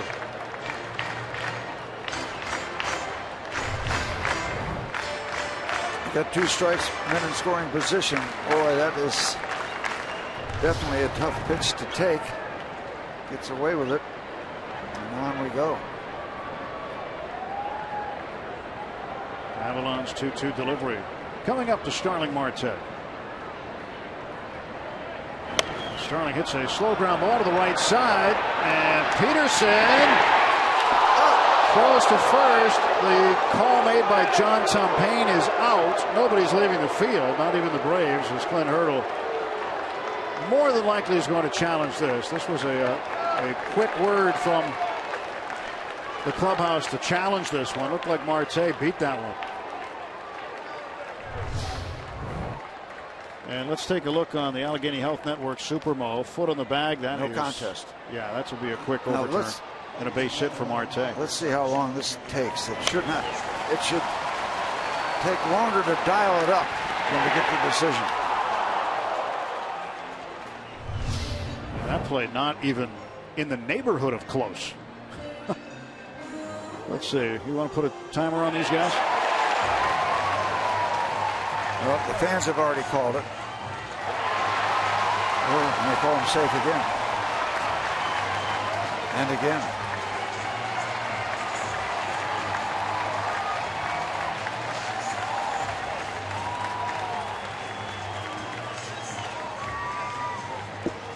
might be looking at it extra long for show at this point in time.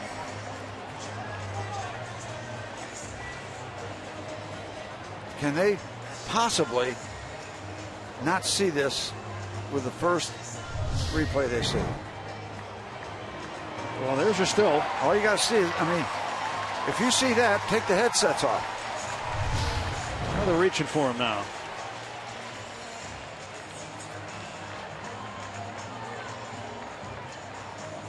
And the call overturned as expected.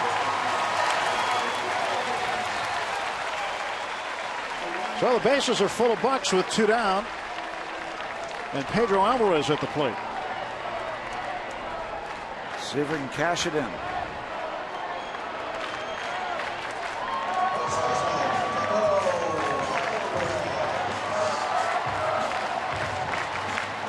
One for 2 tonight. He hit a rocket up the middle in the 4th inning. And now facing the left-hander, Luis Avalon. That review, Steve, took 1 minute and 12 seconds. Probably a minute too long. Lefty on lefty. Pedro takes ball 1. So the Pirates now the tying run at third. Go ahead run in scoring position for Pedro. Walker down there, third base. That's the guy they want to get in, even this game. Avalon's given up 2 home runs, Tim. Just saying. And a 1-0 pitch. Up front, swing and a miss. Off speed. Pedro, good average over his career with the bases full. He's been a run producer, hitting .321 with 3 men on. Avalon looks like he's a guy that likes to really work for the off-speed pitch and maybe use the fastball to set it up. And Pedro into center field, a base hit. Walker scores. Here comes McCutcheon. Throw goes to third. Marte safe.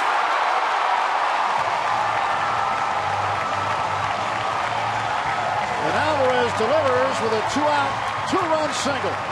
Sounded like the bat got shattered, but here's a guy so strong he can make kindling out of a bat. Still going to be outfield.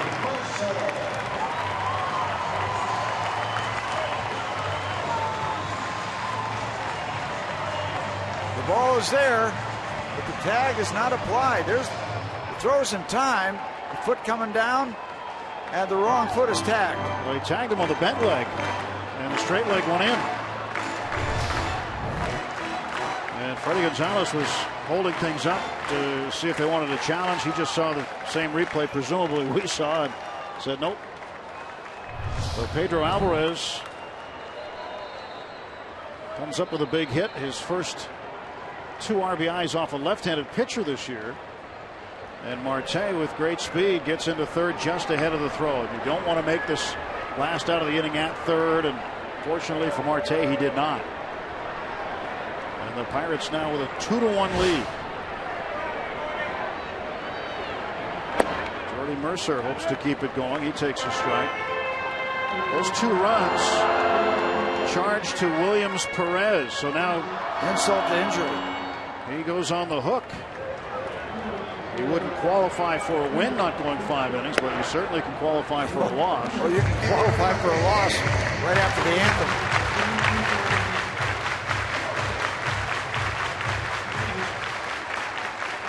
That is strange. Yeah, he's rolling along with some zeros up there.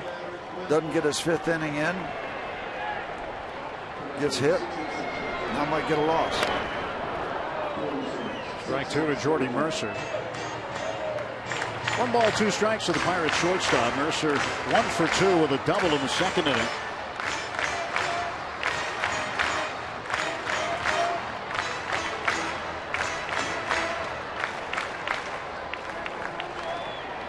Marte at third, Alvarez at first. RBIs 31 and 32 for Pedro. 1-2 to Jordy.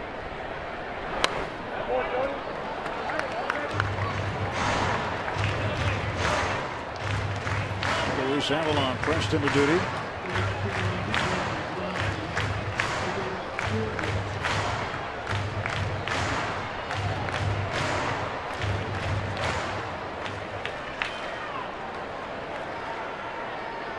Another buck on the pond at third base, waiting to come in, and Marte.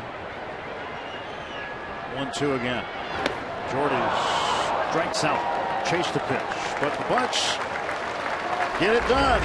Pedro Alvarez gets this crowd going on a Friday night. Friday Night Rocks on Root Sports. Pirates have taken a 2-1 lead at the end of 5.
No question, Rob. Yep, John Vandermeer stuff. Yeah, he was dominant against the Brewers. 16 strikeouts, 1 hit. And they say, a lot of folks around the Nationals are saying that Scherzer's performance against the Brewers was better than the one he had against the Pirates. Nonsense. Where he flirted with a perfect game. A no-hitter trumps everything. And ended up with the no-hitter. Yeah. So now Liriano pitching with a lead for the first time tonight. Delivering this one to Markakis. That catches the outside corner. It's a funny line for Francisco as you take a look at the man of the hour with that single dumped into center field.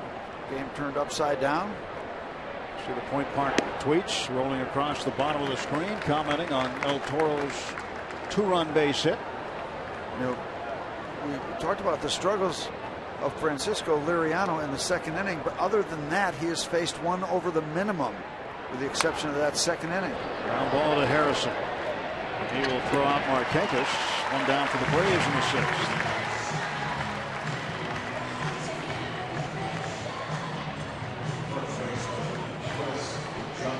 Double play in the first, double play in the third, double play in the fourth, and then would have had another 1, 2, 3, but with the error, took an extra batter that he struck out. So he's been a lot more efficient than we thought. You know, in that second inning, this is going to be a grind, but he's done some tidy work. It's just 72 pitches delivered. He's working in the 6th inning. And one perception of one inning can get you kind of off track with what you're looking at. Johnson fouls it off. 1 ball, 1 strike. And I think also what complicates it a little bit, but you don't get to the efficiency, is a lot of leadoff runners in particular innings. But he's cleaned all that up.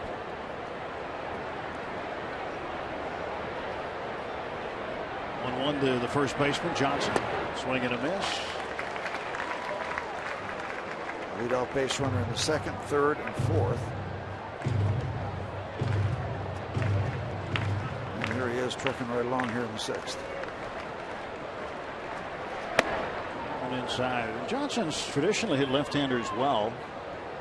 He's a Career .316 hitter against left-handed pitching. Nice job right there delivering the ball inside, so it sets up all kind of possibilities. You can stay in there, go back outside. They want it back in there. It just tied him up.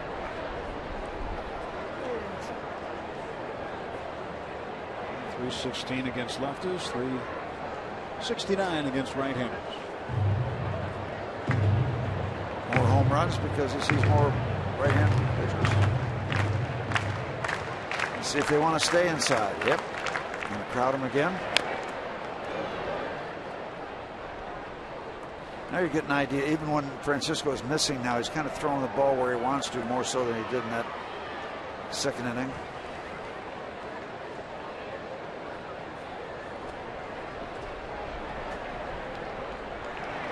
Got him. Struck him out. Strikeout number 3 for Liriano. And there are now 2 men down for Atlanta in the 6th. They worked him hard the entire at bat. Finally got him taking something off the fastball. Out in front again. You know, you look at that game against Scherzer and you kind of throw that out. Although he worked hard early on and got away from him. But the start before that against the White Sox, 8 innings, 2 hits. That's part of that magical run those starters had. 0-1 to Juan Uribe.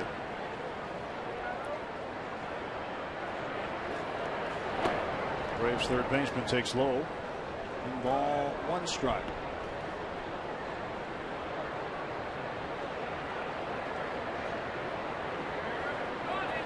The 1-1 pitch now. Uribe hits this one well to center field. McCutchen back.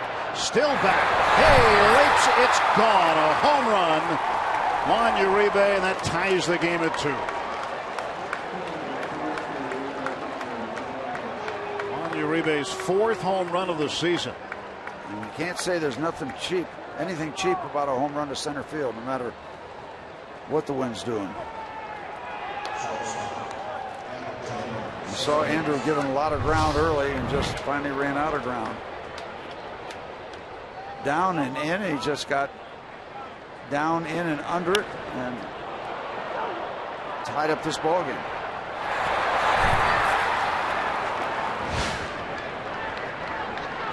Andrelton Simmons drills one toward left center field. McCutchen on the run will reach up and grab it.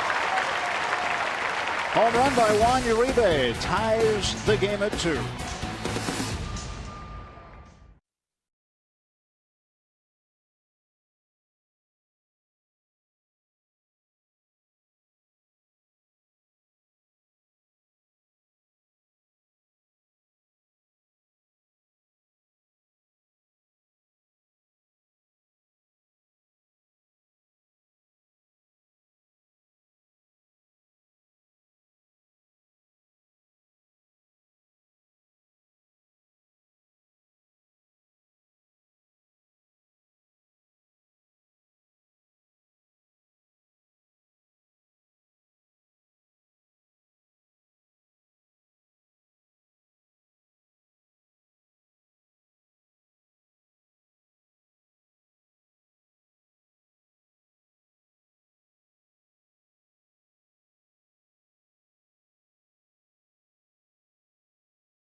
shots in the Allegheny Health Network Super Bowl on this Friday Night Rocks from PNC Park. 2-2 Braves and Pirates. Bottom of the 6th inning. Bucks looking to get that run back after the solo home run by Juan Uribe. Gregory Polanco will lead things off. He walked in the 4th, struck out looking back in the 2nd. Facing the left-hander Luis Avalon. Polanco, Stewart, and Liriano. 7, 8, 9 in the Pirates' order here in the 6th. That's why you look for insurance. You look to add on. You look to create separation. So you got a little wiggle room when you give up the long ball. Liriano has done his part very nicely so far tonight. Let's get him some help.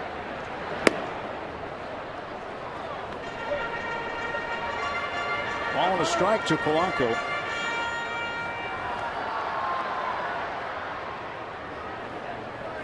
Gregory started in left field last night. Josh Harrison made the start at right.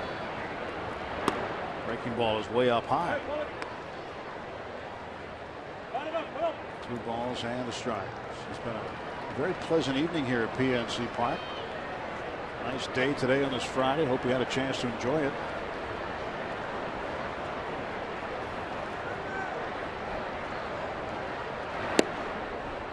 Inside, and it's 3-1.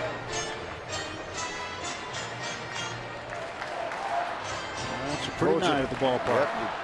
Always looks prettier when everybody's here. –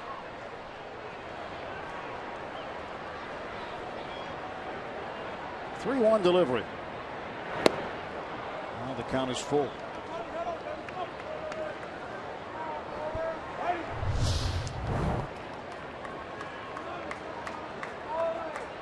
The struggles of a young player coming to the big league. It's not easy to break in and just take off. Watch out, rocket foul. And again, Gregory hitting against left-handed pitching, something that Quinn Hurdle wants him to get opportunities to do more and more, because as he develops, that's what he's going to have to do. You don't want to pigeonhole yourself as a guy who's only going to hit against righties and occasionally against lefties. You want to get him some success against left-handed pitching. A line drive to Peterson. There is 1 out.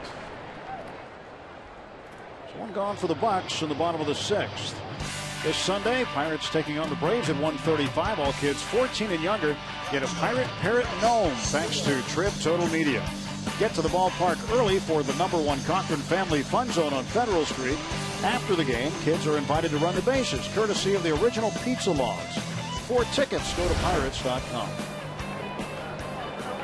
She's got her parrot. Hopefully a bunch of those kids will be back on Sunday for a Kids Day Sunday afternoon. 1 out, pitch to Stewart. And a ground ball to second base. Just like that, 2 men out.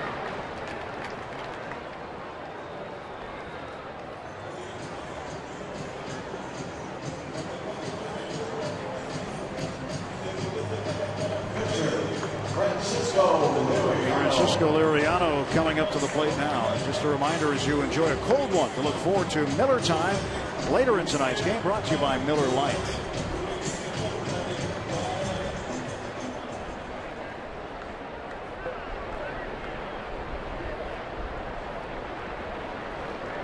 So left-on-left matchup with Avalon against Liriano, and Frankie taking all the way. You can tell because he steps backwards. Yeah, it's hard to put a power swing on that kind of movement.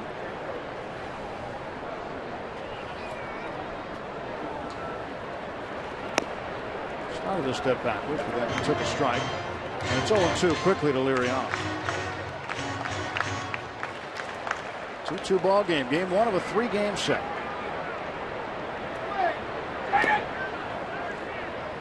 One ball, 2 strikes.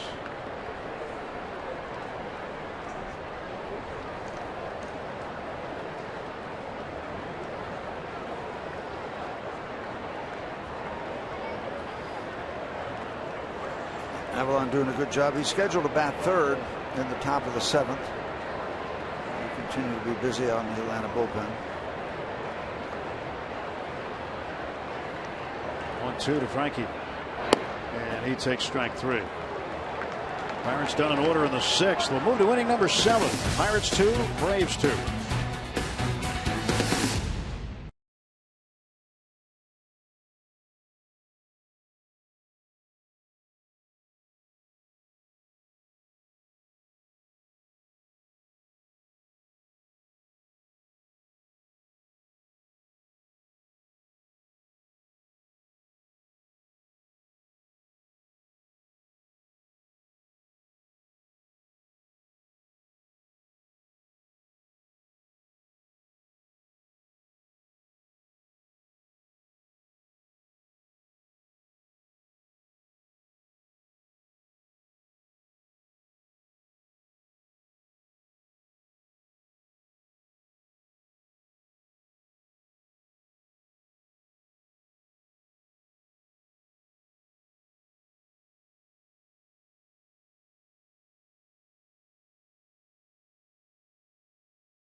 Things are alright when the Bucks take it down, they'll pull inside. BGLB and the BNC. Why could you go full frenzy? Wrap up and down, left them inside. Back into the night with a sweet line drive. Jump until you feel on the fireworks side. All my friends can't wait Friday night.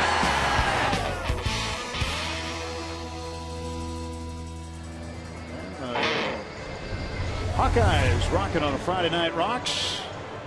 PMC scoreboard says 2-2 Braves and Pirates. Bedford, PA checking in on the rotunda. Yeah. It's another pretty scene. That's what we got. That's best view in baseball right there. 84 pitches going through 6th inning. A lot of them, as you see, in the 2nd. Left fielder Johnny Gomes leads off.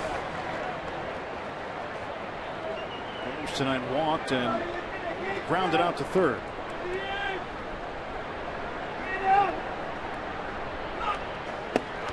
He will take a strike, and it's 0-2. Well, consistent offense. You want a streak of consistent offense.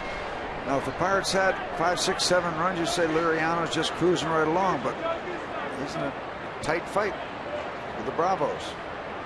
He's upstairs, up and away.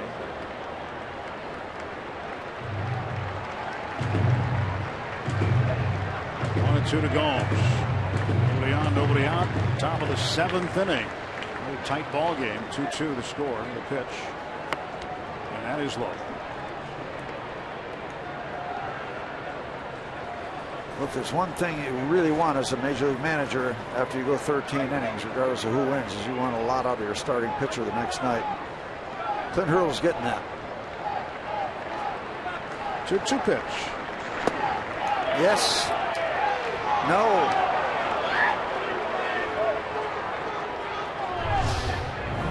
See where the pitch location was. Well, you see the release on the Allegheny Health Network Supermo. Did he come across the front edge of home plate? Looked like it. Yeah. Thought we could have got that call. Frankie will have a full count now. You want to get that one in the 7th inning of a tie game. You want to get that one. In the air to the left and circling behind it is Marte. Hey, Scarlett! Oh, 1 down.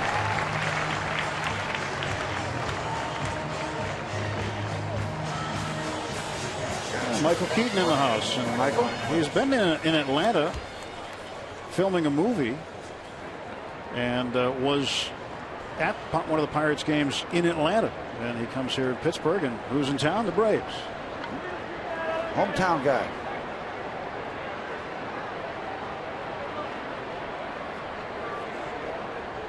Brian Lavarnway batting against Liriano. Strike. It was good to see Michael Keaton following the Pirates. He stuck up for Andrew McCutchen in the stands, too. There was a heckler, and McCutchen was getting ready to hit. Got after him? Yeah. He got after him. To right field, and that'll drop in front of Polanco for a base hit. Lavarnway, his first hit of the night.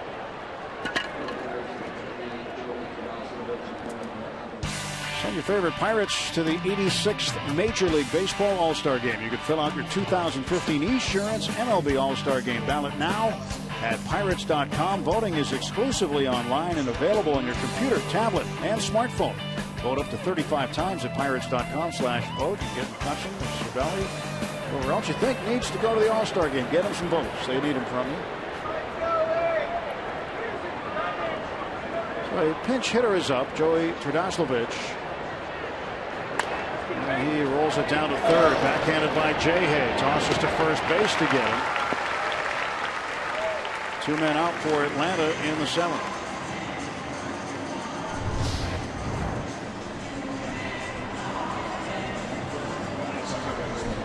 Nice throw on the run.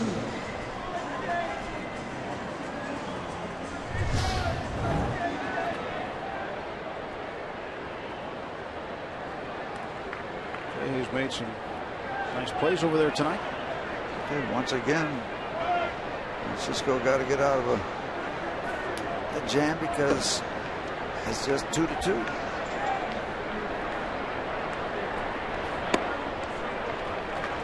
Back to the top of the order, the second baseman, Jace Peterson. He's 0 for 3.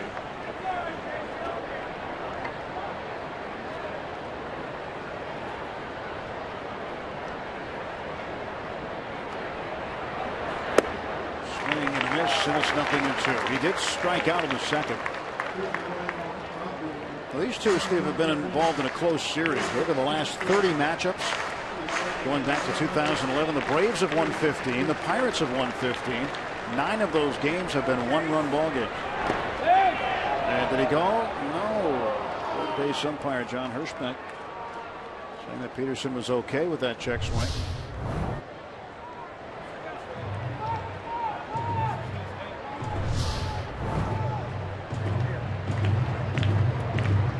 All in 2 strikes. 2 runs apiece, 6 hits apiece. Braves with a go-ahead man in scoring position. Lavarnway at second. And this one is popped up. Drifting into foul ground is Harrison. And the side is retired. Stretch time at PNC Park, middle of the 7th. Pirates 2, Braves 2. Keep it here at PNC for the 7th inning stretch.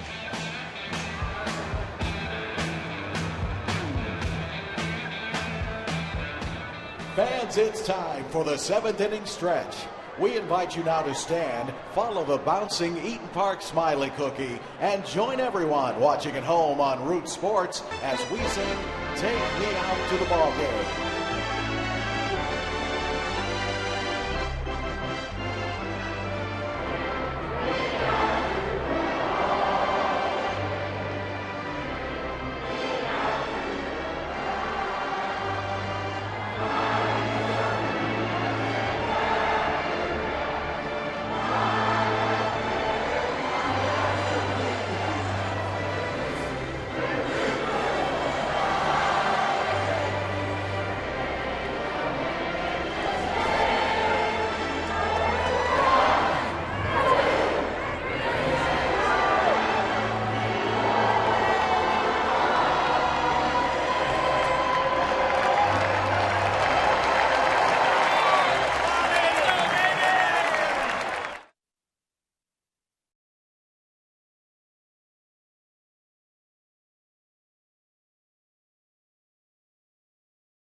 Park. Now, one of the coolest things about coming to a ball game every Friday night here at the ballpark, it's Free Shirt Friday. 20,000 fans get a free T-shirt. Tonight's shirt is after Josh Harrison. It's in his honor. A.J. Burnett had one a couple weeks ago, and as we get a chance to get a look here at the T-shirts, Jay Hay actually had some input on the design on the T-shirt he gave out tonight. Now, it's a pretty simple look. His parents have a shirt like this. It says Hustle with his number 5 as the S. Now, I asked Josh Harrison about the process and what went into this. Now, he said he had a couple options in terms of designing the shirt, but the first thing he did was he went home with all the designs, and he took them to his wife, Brittany, and they checked them all out together. They came up with this, made a couple alterations, and that is the final product. Now, A.J. Burnett, as I mentioned a moment ago, did one. Tonight is Jay Hayes, and only one other Pirate is designing a shirt, and that is Andrew McCutchen. That design is TBD. It is not public yet, but I do know this much, Tim and Steve. It's going to be given out Friday, August 7th. So get your tickets to get the special Andrew McCutchen version of Free Shirt Friday. All right, he hasn't clued you in on anything yet, Robbie, has he? No clues. You don't have to be really complicated to be creative. That T-shirt kind of covers a whole lot of space. Hustle. 1-0 pitch. Hustle. Oh, and a bouncing ball to short. Simmons will have to gun it, and he gets Jay Hay. Josh is 1 for 4 tonight.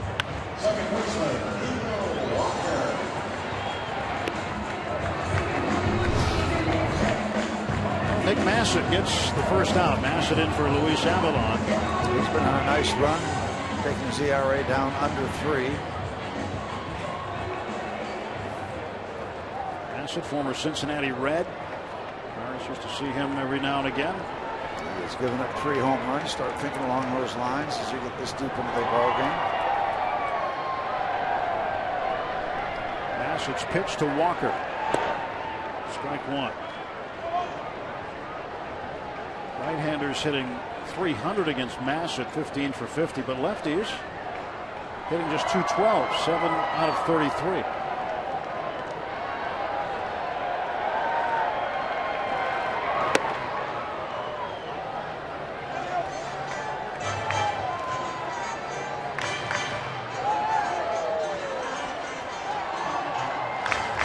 .33-year-old right-hander Nick Massett on the hill. Hurdle just over there. Saw Liriano. And Walker strikes out. Neal is 0 for 2. And the Pirates with 2 down.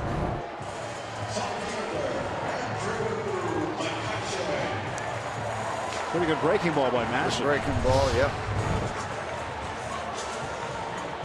Made that one look kind of easy, and looking for maybe something dramatic. Clutch just missed breaking a 4-4 tie with Cincinnati in the 12th last night. Hit it off the left field wall. I think he'd like to break this 2-2 tie somehow, especially after being hit by a pitch his last time up. Yeah, whether it's intentional or not, you still don't like it. I mean, it hurts. That'll get down for a hit. That ball is really stung. When line drives carry a long way, they don't have a lot of height. You know they've been hit right in the middle of the baseball. That's solid contact right there.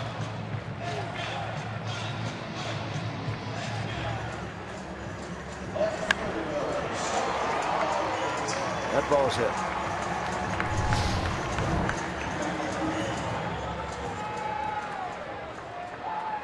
Starling Marte's turn. Reached on an infield single that was overturned by replay. Originally was called out. Catch a gap here and you get yourself a quick lead.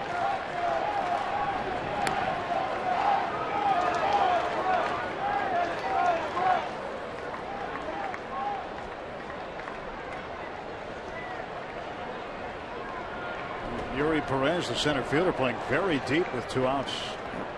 Marte at the plate. Wants to cut a gap off. Ball delivered to Starling. I just wanted to check and see how hard McCutchen hit that ball. It was clocked at 103 miles an hour. Make sure you go to pirates.com/vote, and you You can vote up to 35 times. Voting is exclusively online. Get McCutchen in that starting lineup in Cincinnati in mid-July. 1-0 pitch to Marte. 2 balls, no strikes.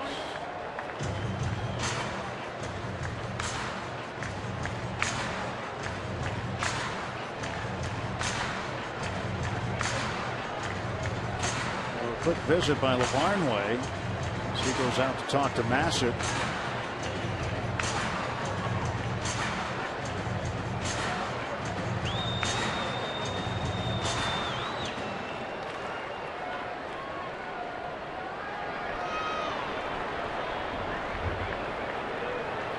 Ready to go now. McCutchen is at first. He's the go-ahead run. 2 down. Pirates batting bottom of the 7th. There goes Kutch. Pitches outside for a ball. Throw down is not in time, and McCutchen beats it with a head-first slide. His 4th stolen base. And sometimes you just pick your spots on when to run. This is perfect. This thing was begging for a stolen base, to maybe get yourself a cheap run after 2 quick outs, not much happening. You get a base hit, a stolen base, another hit. You can sneak off into the night with one. Well, Tag just missed him. Peterson held that glove to where he thought McCutchen might slide into it. Now a strike call, 3-1. Marte with a runner in scoring position. McCutchen with good speed. 2 outs. And a base hit by Marte. They've Kutch home.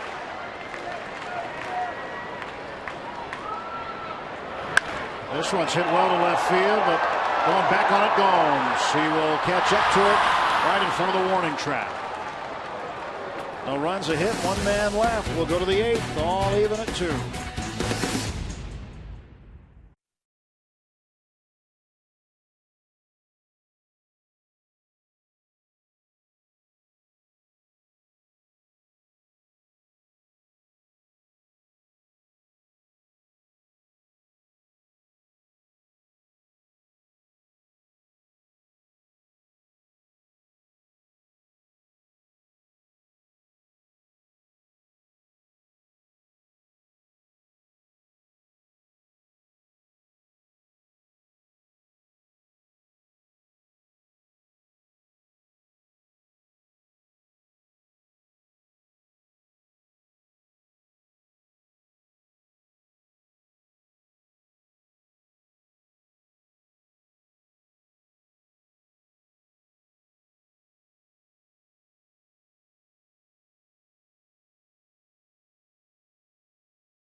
Sports is brought to you by Allegheny Health Network. Health for all. By Kenny Ross, Ask a Neighbor. And by Levin Mattress, located in all Levin furniture showrooms and freestanding stores. Let's go Bucks! There's where we are, 2-2. Looking up to Mount Washington for some divine intervention. Anything will help right now. Bobble us a run. If you think it works, it will.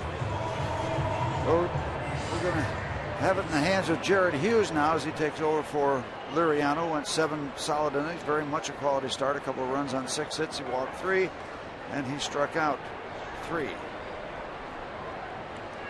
Yuri Perez, the center fielder, will take a strike. He's got a couple of hits tonight. Struck out his last time up in the 5th. He's hitting .320 for Atlanta. Oh, and a play by Jay. Another piece massive highway robbery. What a play by Harrison as he robs a double from Perez. He has had about 2 weeks of highlight stuff tonight. This is a smash. You talk about a possible game saver. That ball's down the corner, rolling around, and who knows where Perez winds up. Right now he's in the dugout because of this. It doesn't get much better. Hot stuff at the hot corner. That's as hot as it gets. Woo! And Markakis up next. There's a strike. Well, Hughes is a ground ball pitcher after all. Doesn't like to give up those kind of ground balls, but yeah, those numbers are intact right now. The same because of Jay. A Mercer to the right side, and Walker will handle it. That's more like it. Quick flip to first, 2 down. Well, the Nissan road ahead looks like this tomorrow. On the air at 3:30 here on Root Sports. Julio Teheran at 5-3 will take on right-hander Charlie Morton, is 5-1. And on Sunday, 1 o'clock airtime, Alex Wood, 4-5, will oppose 4-3 Jeff Locke. That's the remainder of this series and the homestand. After Sunday, Pirates will have a travel day on Monday and then start a 3-game series in Detroit. We're going to raise a little money before you leave on the road trip, aren't we? We are. Charity golf tournament on Monday before the plane leaves. Chris Johnson, the batter. 2 outs. 1 ball and 1 strike.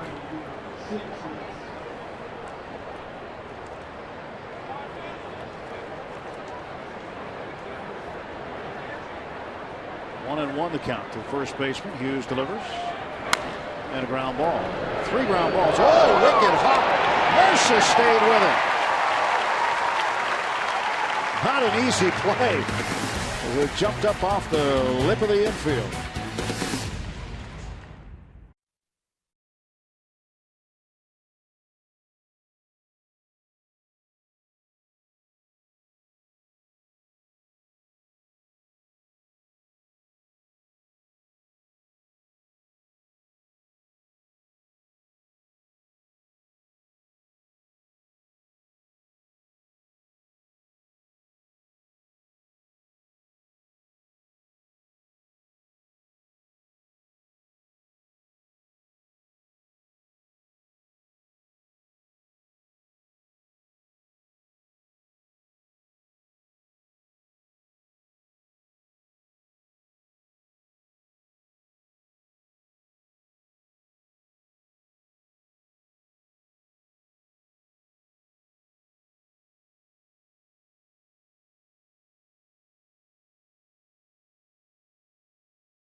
Mobile game changer. Pedro Alvarez, a broken bat single, brought in 2 runs in the 5th inning and gave the Pirates a 2-1 lead at that point.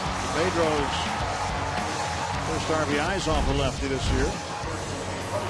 Pedro will lead off in the bottom of the 8th of a 2-2 ball game.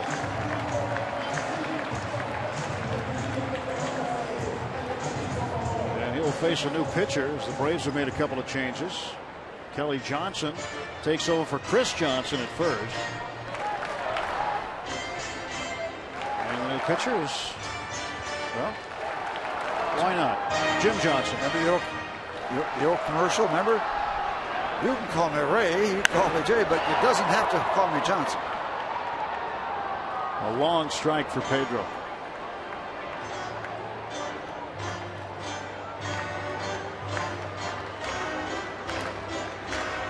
No balls, 1 strike.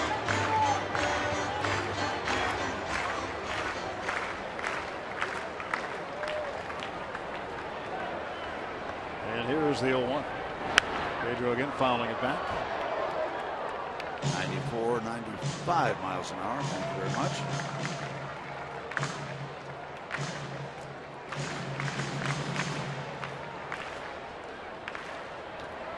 Nothing in 2 to Alvarez. And after that pitch, it strikes out. 1 gone for the Bucks. Point Park tweet. There's a very familiar place, Steve. They're cheering on the Pirates. AMI, if you don't know what that is, that's Anna Maria Island. That is on the Gulf Coast of Florida, right near where the Pirates have spring training in Bradenton. That's a pretty sweet part of the world right there. Folks, if you get a chance, spend a little time on Anna Maria Island. Beautiful place. You spent a lot of time. A lot of time. Bunchy. It's okay. Been going there for lots since 1969. Every year. There's a reason you keep going back. Yeah. Many reasons. It's a great spot. Nice to see the Pirates fans down there on Rod and Reel Pier.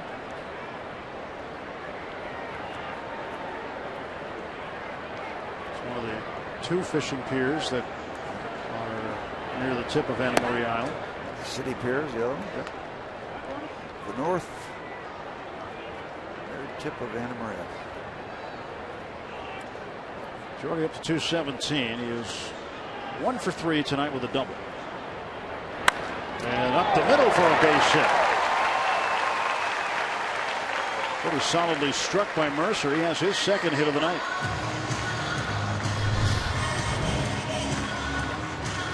Right on it. Straight away.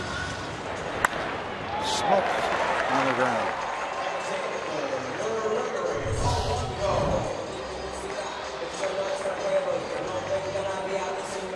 Back-to-back multi-hit games for Jordy Mercer. Here's Gregory Polanco. Now time for Polanco to come up with a hit. 0 for 2 with a walk tonight. Gregory 0 for his last 8. So Jim Johnson with 1 out. And he grounds it to second base. And bang, bang at first. We'll see if Clint Hurdle wants to challenge that, but right now it looks like a double play. Braves are coming off the field. The umpires are telling them to hang out for a moment. Let's see. What do you think? I think you might have an argument, and it's worth taking a shot at it because you've got great speed at first base. Maybe you can steal another base. We're going to look at it. Yep. Clint's going to challenge. Crew Chief John Hirschbeck coming in, and for the 2nd time tonight, John Sunpayne, the first base umpire, will put the headsets on. Ladies and gentlemen, the Pirates are challenging the outcome. It's certainly worth it again because Polanco's there. Hard to believe you wouldn't run him. This is going to be a much harder one than the last review we saw. Yes. It looks like it's hard to tell there because the body is in between the runner and the ball. It almost looks like they arrived at the same time, and if that's the case, that's going to be very difficult to overturn. But we'll see. It depends on the angles that they're looking at in New York.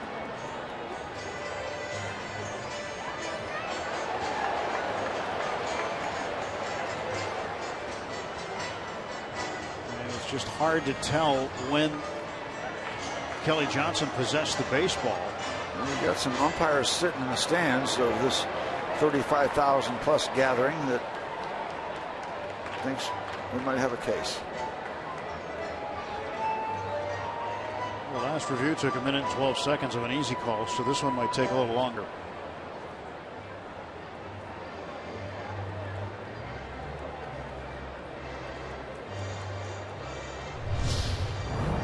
Let's take a look at this angle right here. What do you think? I think it might be too close to overturn. is it clear and convincing in your mind? That's the question. And it depends on what kind of mood those people in New York are in. Yeah.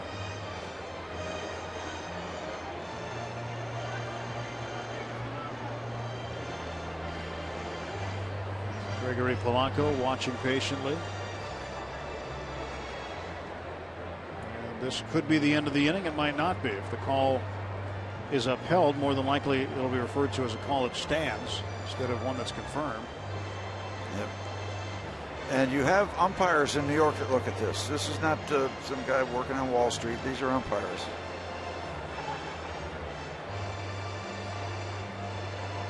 I'd like to maybe review some of those guys on Wall Street. But some those guys don't umpires. They don't have video replay on Wall Street.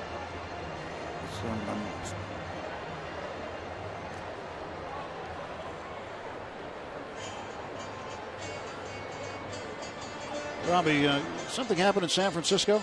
Well, there's actually a plan to expand this replay business out to the West Coast. Yesterday, Rob Manfred announced plans to open a second replay center at MLB Advanced Media's offices in San Francisco. Be right by the ballpark, AT&T Park, home of the Giants, and gives MLB another option should something go wrong on Wall Street.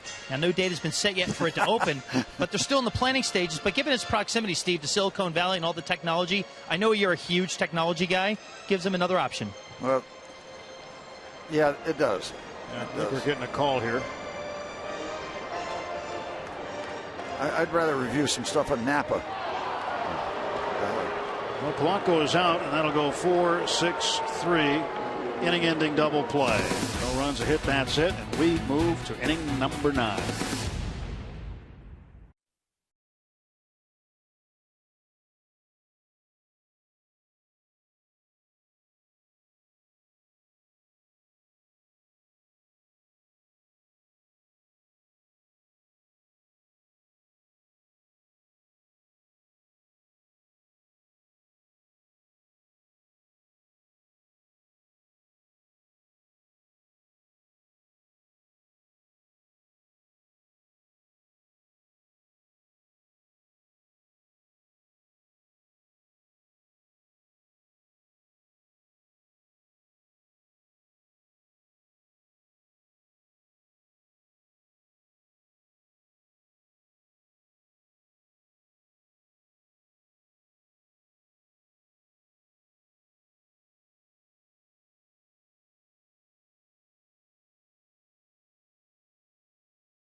Parts of this game have been like a fist fight in the parking lot of Friday Night Rocks. 2-2. We guarantee at least 9 full innings tonight. Top of the 9th. Juan Uribe rounds it to the left side. Jay Hay right there. One pitch, one out for Jared Hughes. He's been right there all night, the Pirate third baseman. Hughes has faced 4 batters. He's rolled 4 ground balls. One of them wasn't exactly rolled by Perez.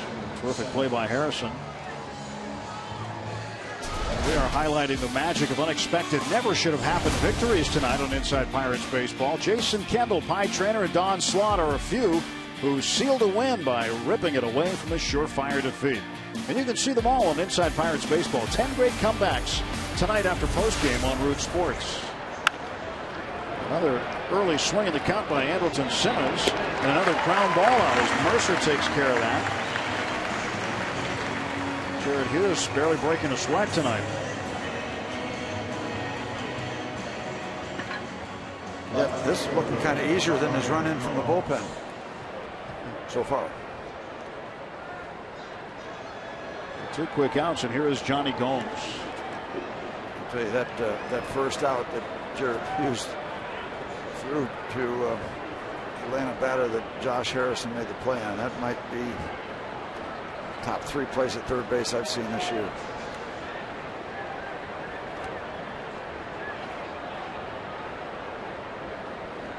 Gomes 0 for 2. Walked back in the second. Takes a strike from Hughes.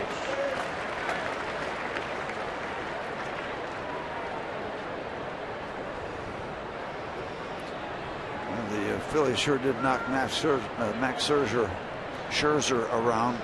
They got 2 off him. 2 off somebody. Washington. 2 runs, huh? Yep. They're Nationals are leading 5-2 in the 9th. Phillies got a nice chance for them.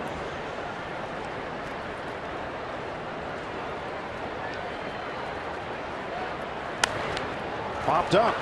Ball found some air, but backpedaling out underneath it is Mercer. And Jared Hughes, a 5-pitch inning. Pirates need a run as we head to the bottom of the 9th on a Friday Night Rocks on Root Sports.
Inning. Pirates are back here at PNC Park tomorrow afternoon as Charlie Morton takes the mound to face the Braves. Catch all of the action starting at 3:30 with Pirates pregame presented by WB Mason on Root Sports. Morton against Julio Teheran. Remember, Bucks play game 2. 4:05. 4:05. Yep. Early start for a Saturday game. You write that down somewhere? I will. Okay. I will. I promise. It's good. If I'm not here, John will back me up. Thanks, John, for covering me for a few days. And we're even now. I went on the road. You take care of some home stuff. Perez is over in left field. Maben in center. And as a ground ball slowly hit to short. Simmons on the first for the out. There's Cameron Maben, the former Padre. Seems to have found a good home in Atlanta.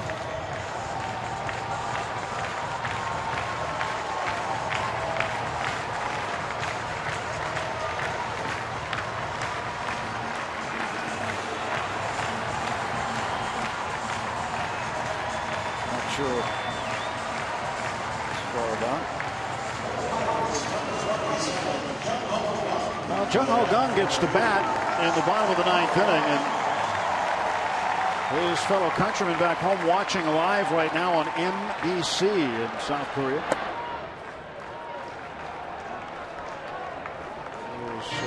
broadcast nationally throughout Jung Ho's home country. They pick up a number of the Pirates games now. 1-0, swing and a miss, 1 ball and 1 strike. Jung Ho was kind enough to sign an autographed picture for me. I've got a good friend, Bob Hurt, a member of the Sabre organization, who has adopted 4 Korean children. Really? 4 adopted Korean children, and showed that to Jung Ho, and he was kind enough to send a little note. Nice gesture to a man who's done a nice thing. Pitch right there, just barely catching the strike zone.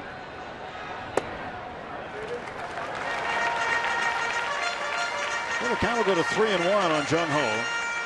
Bottom of the 9th, Pirates need to find a way to get a run. Any way they can. And that's ball 4, and the winning run is aboard. Jung Ho walks with 1 out in the 9th, and we're back to the top of the order. Josh Harrison. A late night last night, Steve. 13 innings with the Reds. Most of these guys did not get out of here till well after 1 in the morning. Probably didn't get home till almost 2. Glenn Hurdle allowed them to come in a little later than normal today. I think they'd like to win this one in regulation, don't you? Indeed. Well, ball 1 to J-Hay.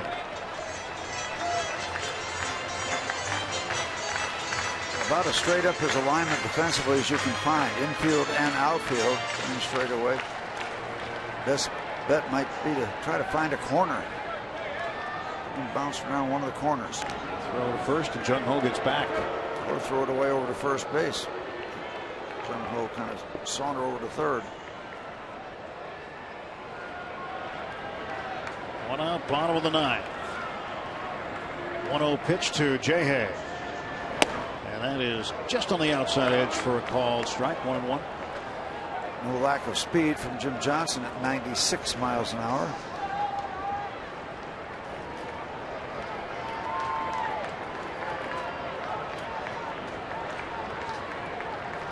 That's the winning run over there at first base. Pirates need to get him around. For the first. Pirates had go-ahead run on base last night in the 8th, 9th, 10th, 11th, and 12th. Could not get him around. Tonight, we hope a reversal of fortune is in order.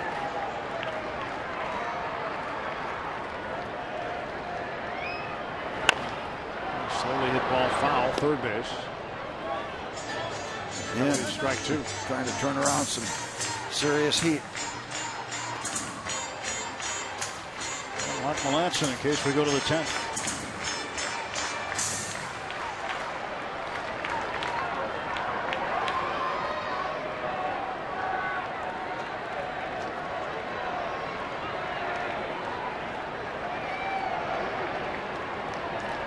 Now the 1-2.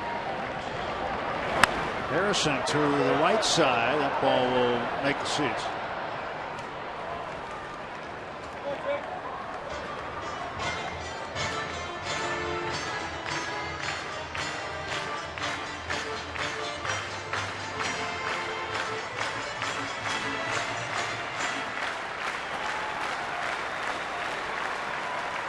Harrison against Jim Johnson in the bottom of the 9th inning.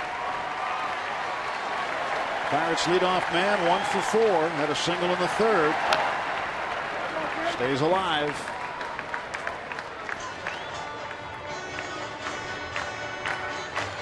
You mentioned that straight up alignment. There's a big gap in left center. Another gap in right center. J-Hay can catch a gap. They'll try to get Jung Ho home from first.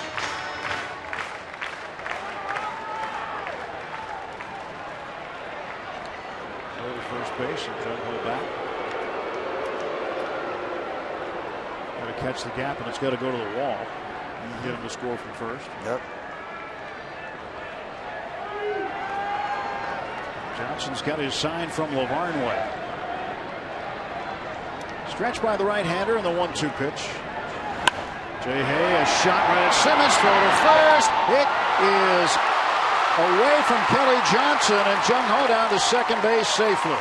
Yep, and the Pirates got the bounce, and they might have had Jung Ho on the double play. The ball got away, and then the bounce didn't come straight back to Kelly Johnson. Went sideways out toward right field. They come this close to the double play. Caught a fly. I don't know what happened to Kelly Johnson on that. Just got off his glove, and then Pirates got the directional bounce that helped them out. And now this could be a bizarre. May have had to reach over the top of Jung Ho to get it. Couldn't do that. Anyway, the Pirates are still in business. So the error charge to Johnson. Looked like a decent enough throw from Simmons. Sure did. And this puts the winning run in scoring position with 2 outs. And Neil Walker, who does not have a hit tonight, struck out swinging his last time up in the 7th. Chance to win the ball game. And they'll try to keep a decent eye on Gung at second base, not to let him have too much of a lead. Down and in for a ball. And Simmons will dog him a little bit. Jung Ho at second, Walker at the plate. Boy, now they have really shortened up. Look at Maben playing so short in center field. Everybody shortened up except Markakis and Wright. And you figure Neil's going to get something to hit with McCutchen on deck. What a pitch to Walker. There's a lot of room behind the outfielders now. Well, they've got to shorten up because they've got to make sure that they can get a legitimate throw off to make it interesting at home plate. They don't want to play too deep to take that possibility of a throwaway. 1-1 pitch.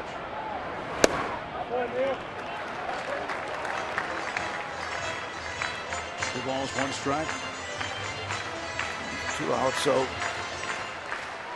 Jung Ho is going to get a break on contact. He can take off. So you probably want, if you had your choice, a little bit more of a flare than a line drive.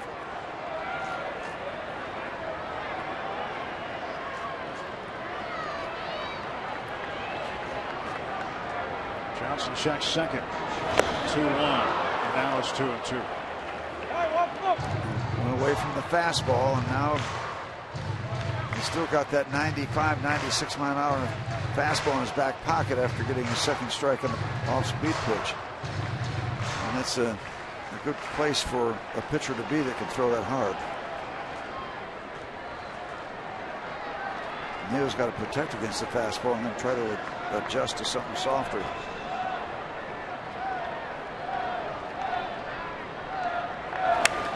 Down to third base. Uribe doesn't have a play. Jung Ho is out. Rick Sofield looked over at Clint Hurdle and said, need some help on this one. But Jung Ho called out on this play right here. Heads up by Uribe. It had no other play. Nothing else going on. And John Hirschbeck right over the top with the call. We're going to look at that one. And they are going to look at it. Jung Ho got his hand on there, perhaps. Is he a little short? Tag. Is he a little short? So this will be a crew chief challenge. Clint Hurdle asked for it.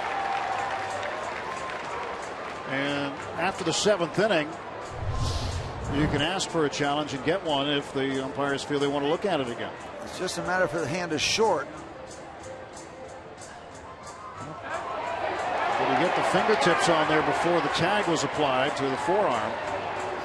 The left hand going in. He moves the base.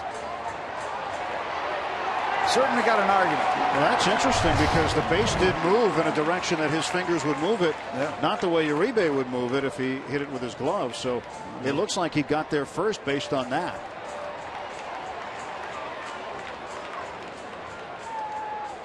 And this is a close one. The Pirates will wait this one out. So will the Braves. Whether or not the 9th inning will continue or will go to the 10th depends on their review.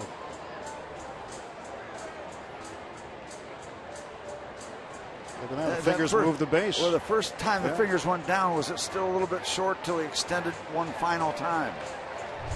That's a tough one.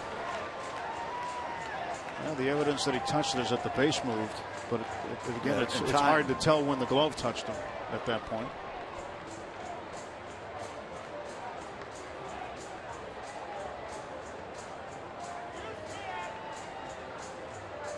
Well, we're still waiting, and Pirates hope they can get a call here. Well, this one could take a while too. This is a tough one. This is a different kind of play. This is one we haven't seen. Let's get another look. You can't tell with the glove blocking out the hand. He tags him up by the elbow.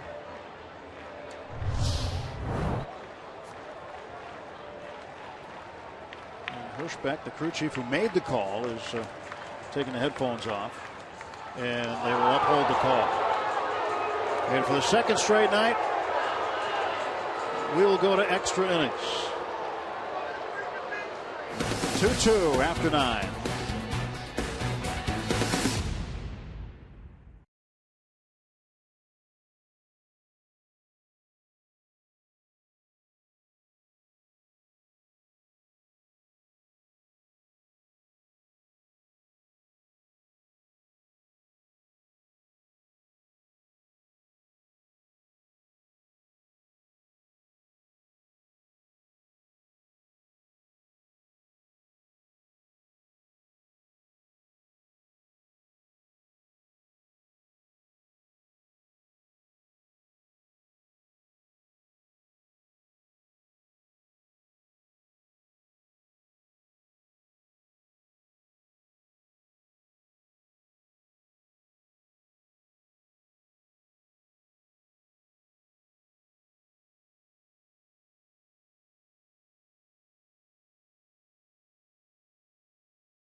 All season long. Again, Jack Link's beef jerky, feed your wild side. You know, I didn't like that ruling. I want to go to the new headquarters for replay in San Francisco. I want to see what they think. Get a second opinion? Ah. Jung Ho is at third base. He stays in. Harrison moves from third to second base. Walker is out on the double switch, and Mark Melancon will come in to pitch, and he'll move into the number 2 spot of the batting order where Walker was. And we'll go to the 10th. It has been hard for the Pirates to come up with runs when they need them. It's just it's not an easy game, this baseball. Hard game to win. Yep. He knows. He's been on the side of winning a lot. He's also been on the side of losing a lot. It's part of being a manager for a long time. Ryan Lavarnway, the catcher, number 8 hitter, facing Mark Melancon as we start extra innings for the second straight night.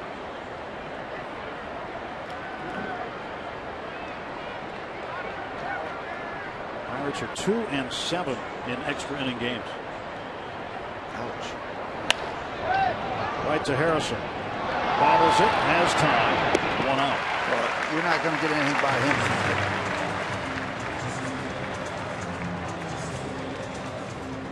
Josh has been a vacuum tonight. Anything hitting his area code, he's been hauling in.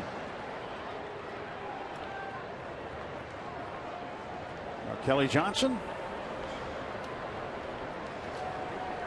He came in as part of a Braves double switch, batting in the 9 spot, playing first base.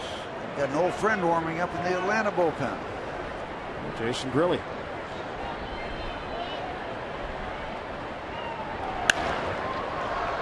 Foul ball and a strike. And there is grilled cheese. Both these teams struggling. The Braves have lost 3 in a row. The Pirates have struggled recently. They're trying to get back on track. 0-1 pitch. It's inside. I just got a call from San Francisco. They said they just barely got him at third base. Okay. I'm glad your second opinion came through. Well, Lincoln, Nebraska is checking in. They're on the phone right now. That's the Midwestern hub? Yeah, kind of tweener. There's no team in Lincoln, Nebraska. You can still call him and get the ruling. Josh Harrison. Another infield assist. I think they stopped trying him out. He's proved that he can play the infield tonight.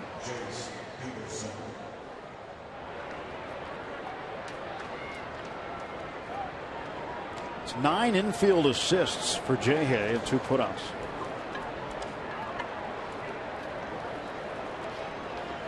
That's half of that double play Little Poison had when you read it. He had 18 in a doubleheader, so Josh will be right on time if we can go 18 tonight. I hope you're talking about golf. No, I had enough of that. Talk about 18. Let's talk golf. Prove that there's a little more work needed there.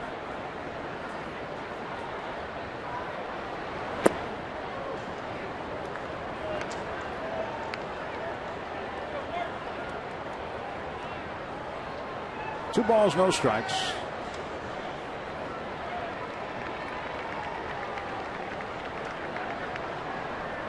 Peterson waits for the pitch. Melanson delivers a strike.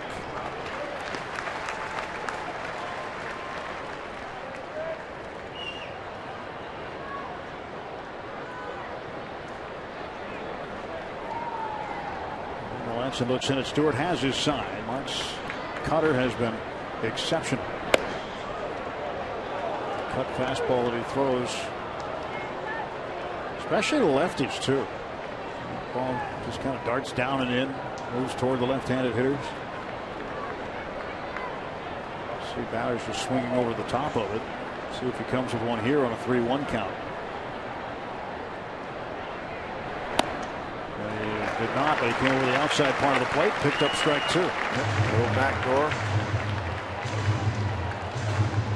The old cutter slash slider. The slider is the old cut fastball. The old cut fastball is the slider. Payoff pitch to Jace Peterson, Braves second baseman.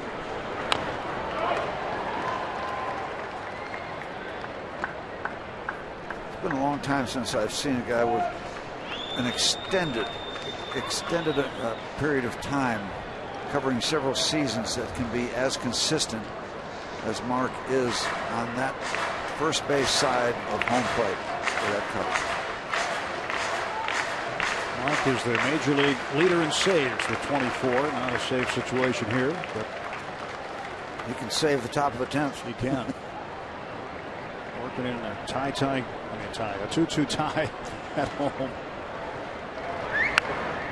If we're fouled off. Yeah, a tie game. You ever hear that?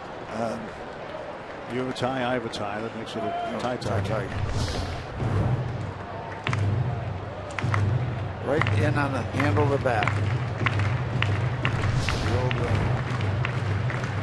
The old trick to the slider is that it doesn't look like a real big breaking ball. It looks like a fastball, kind of a spin, and then it's in on top of you.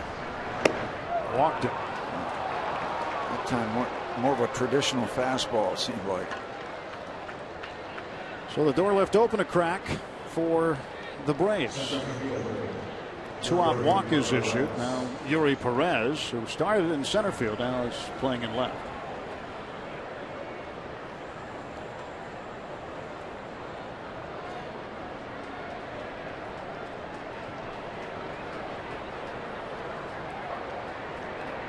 So Yuri Perez with a couple of hits tonight. 2 for 4. Josh Harrison robbed him of what would have been his third hit. A great diving stab toward the third base bag and a ball ripped down the line. Strike 1 to Perez.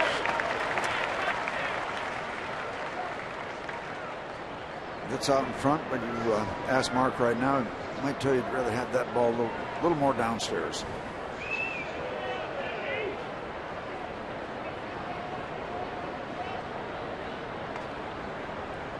0-1 to Perez.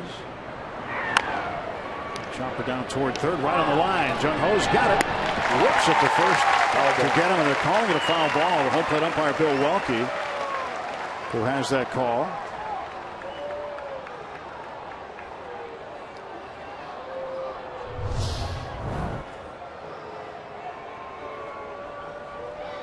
Now, because that is in front of the base, really in front of the umpire, the base umpire, you can't challenge a ball like that that's hit there. It's got to be behind the base umpire in order for it to be challenged fair or foul.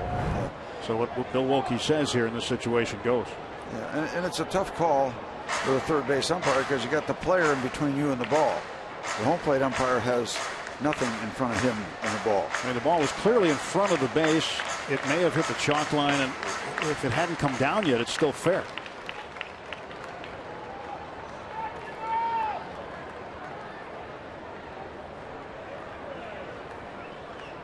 The third base umpire is looking at the back of Gung to see where the ball is.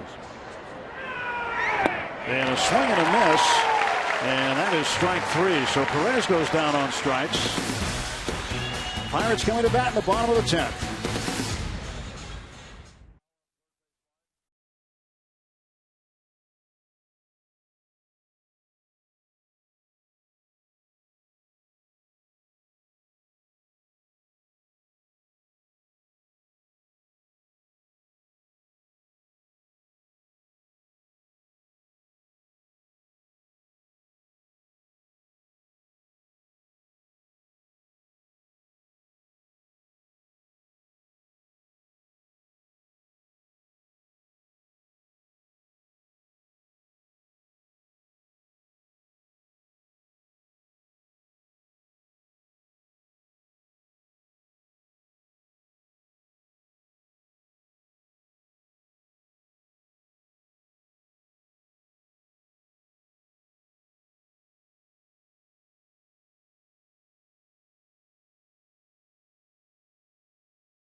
Bottom of the 10th of a 2-2 ball game with Steve Blass. I'm Tim Neverett. Robbie and Smokowski with us as well. And former teammates squaring off here. Jason Grilli pitching the bottom of the 10th for the Braves, facing Andrew McCutchen to lead things off. And Kutch hammers it to left field. That ball headed for the corner. It bounces over the wall for a double. And the winning run in scoring position with nobody out. Andrew was looking for something and got it. Looking for something and got it. That is in the go zone right there. The only thing he didn't do is get under it, or we would be going to break for a walk-off.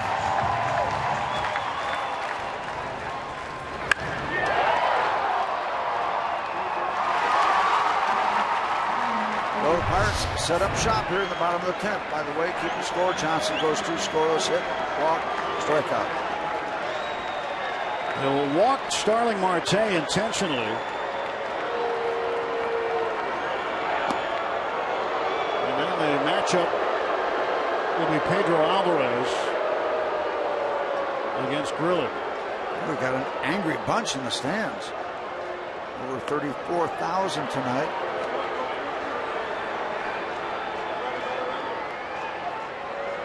Now with Marte aboard, this presents an interesting situation with nobody out. You want to try to get that winning run to third, or do you have Pedro swing away? And Pedro, not known as a guy that bunts. Overall numbers for Jason Grilly, didn't have a chance to get to him with the first pitch being rocketed into the left field corner. 34 strikeouts in 27 innings. 28 walks. A couple of home runs.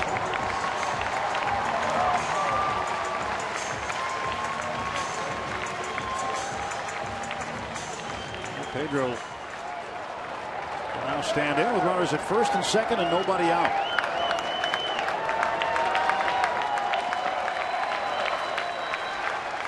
Uribe at third, he's even with the bag, so you got Marte at first, McCutchen at second. McCutchen's run means the most. And it's fouled back.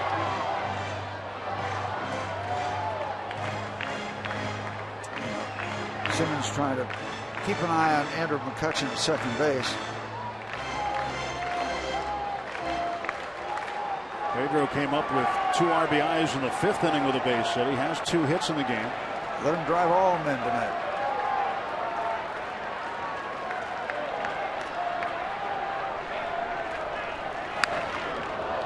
Well, the last time he had a walk-off hit, it was also in 10 innings. Back in 2010. On the other side of the coin, nothing wrong with the speed. And Jason Grilly's right arm, that 95-mile-an-hour fastball, getting there quickly. So the heat is still there. He looked down before he gets ready to deliver the pitch. Still there. That same routine, pre-pitch routine.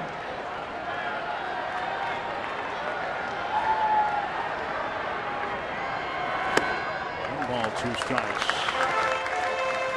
Well, Grilly's watched Pedro hit a lot in the past. And as a pitcher, when you face a former teammate like that, any advantage? Any insight? Well, I don't know about insight, but I always give the advantage to the pitcher, especially when you can throw it that fast. I mean, it's still a reaction situation for the hitter.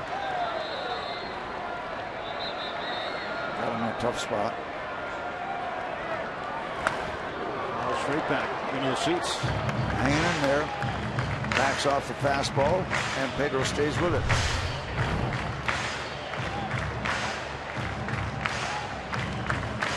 I don't think Jason Grilly got that ball in the spot he wanted, but he changed speeds. He did it done a couple different ways: location, speed. Grilly against Alvarez. 1 ball, 2 strikes, nobody out, 2 on. Bottom of the 10th. Strike 3 call.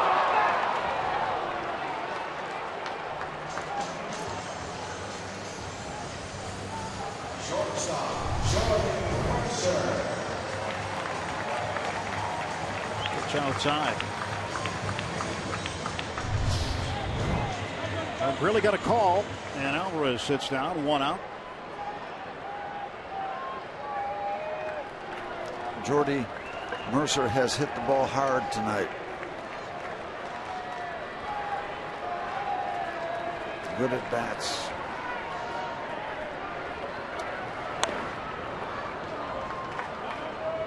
And thinking that he, like Andrew McCutchen, might have been looking for heat on the first pitch, went away from it.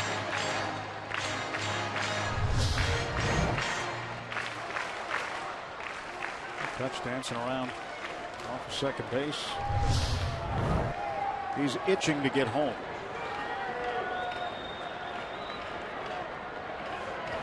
Nothing in 1 to Mercer. Inside move by Grilly.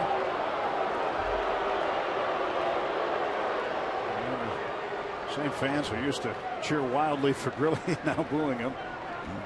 Our fans don't like opposing pitchers throwing to bases. They just don't like it.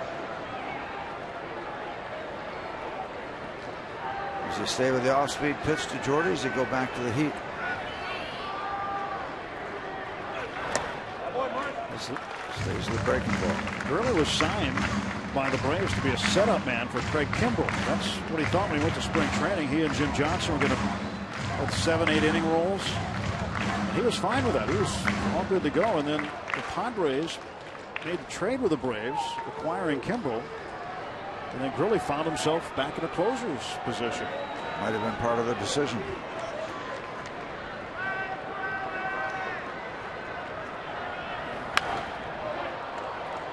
All in 2 strikes. Well, Gurley's got a home in the North Hills, although he's living in Florida currently. His kids in school there.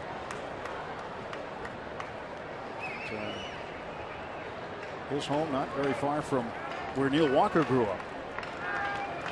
Just down the street in Gibsonia. Out in those apple trees.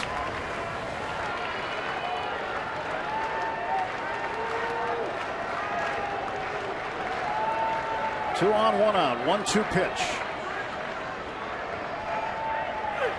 And Jordy to right field. This one carrying.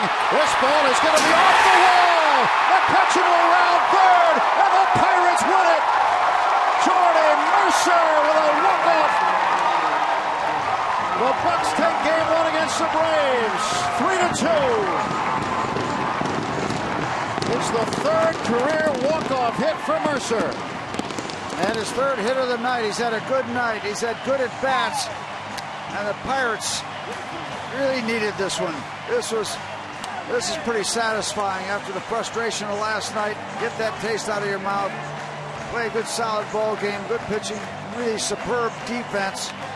And they get the hit they need from their shortstop, Jordy Mercer, who's been hitting the ball pretty hard lately. He gets it done. This one feels good. This one feels good. 3rd walk-off win of the season for the Pirates. A lot of carry. Yeah, you got a lot of carry on this. Going the other way.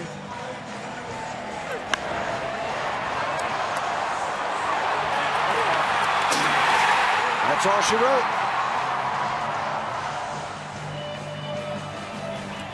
McCutcheon realizing that ball was carrying, and his next destination was home plate.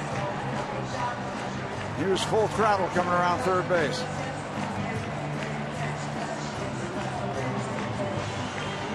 The 41st win of the season for the Pirates, as they beat the Braves tonight, and beat the Braves for the 3rd time in 4 games this season. Markakis looking up high off the Clemente wall.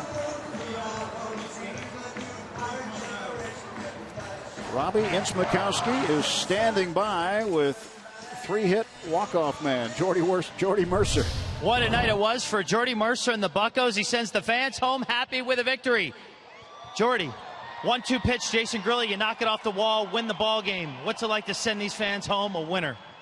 It's awesome. Really,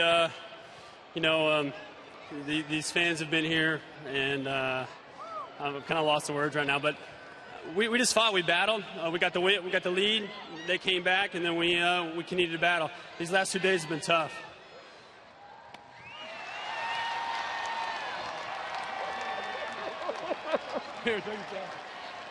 The tradition. Well, I think that was pudding, AJ just said, huh? Here you go. Here's a clean one. I'll take the dirty one. What is it? Pudding.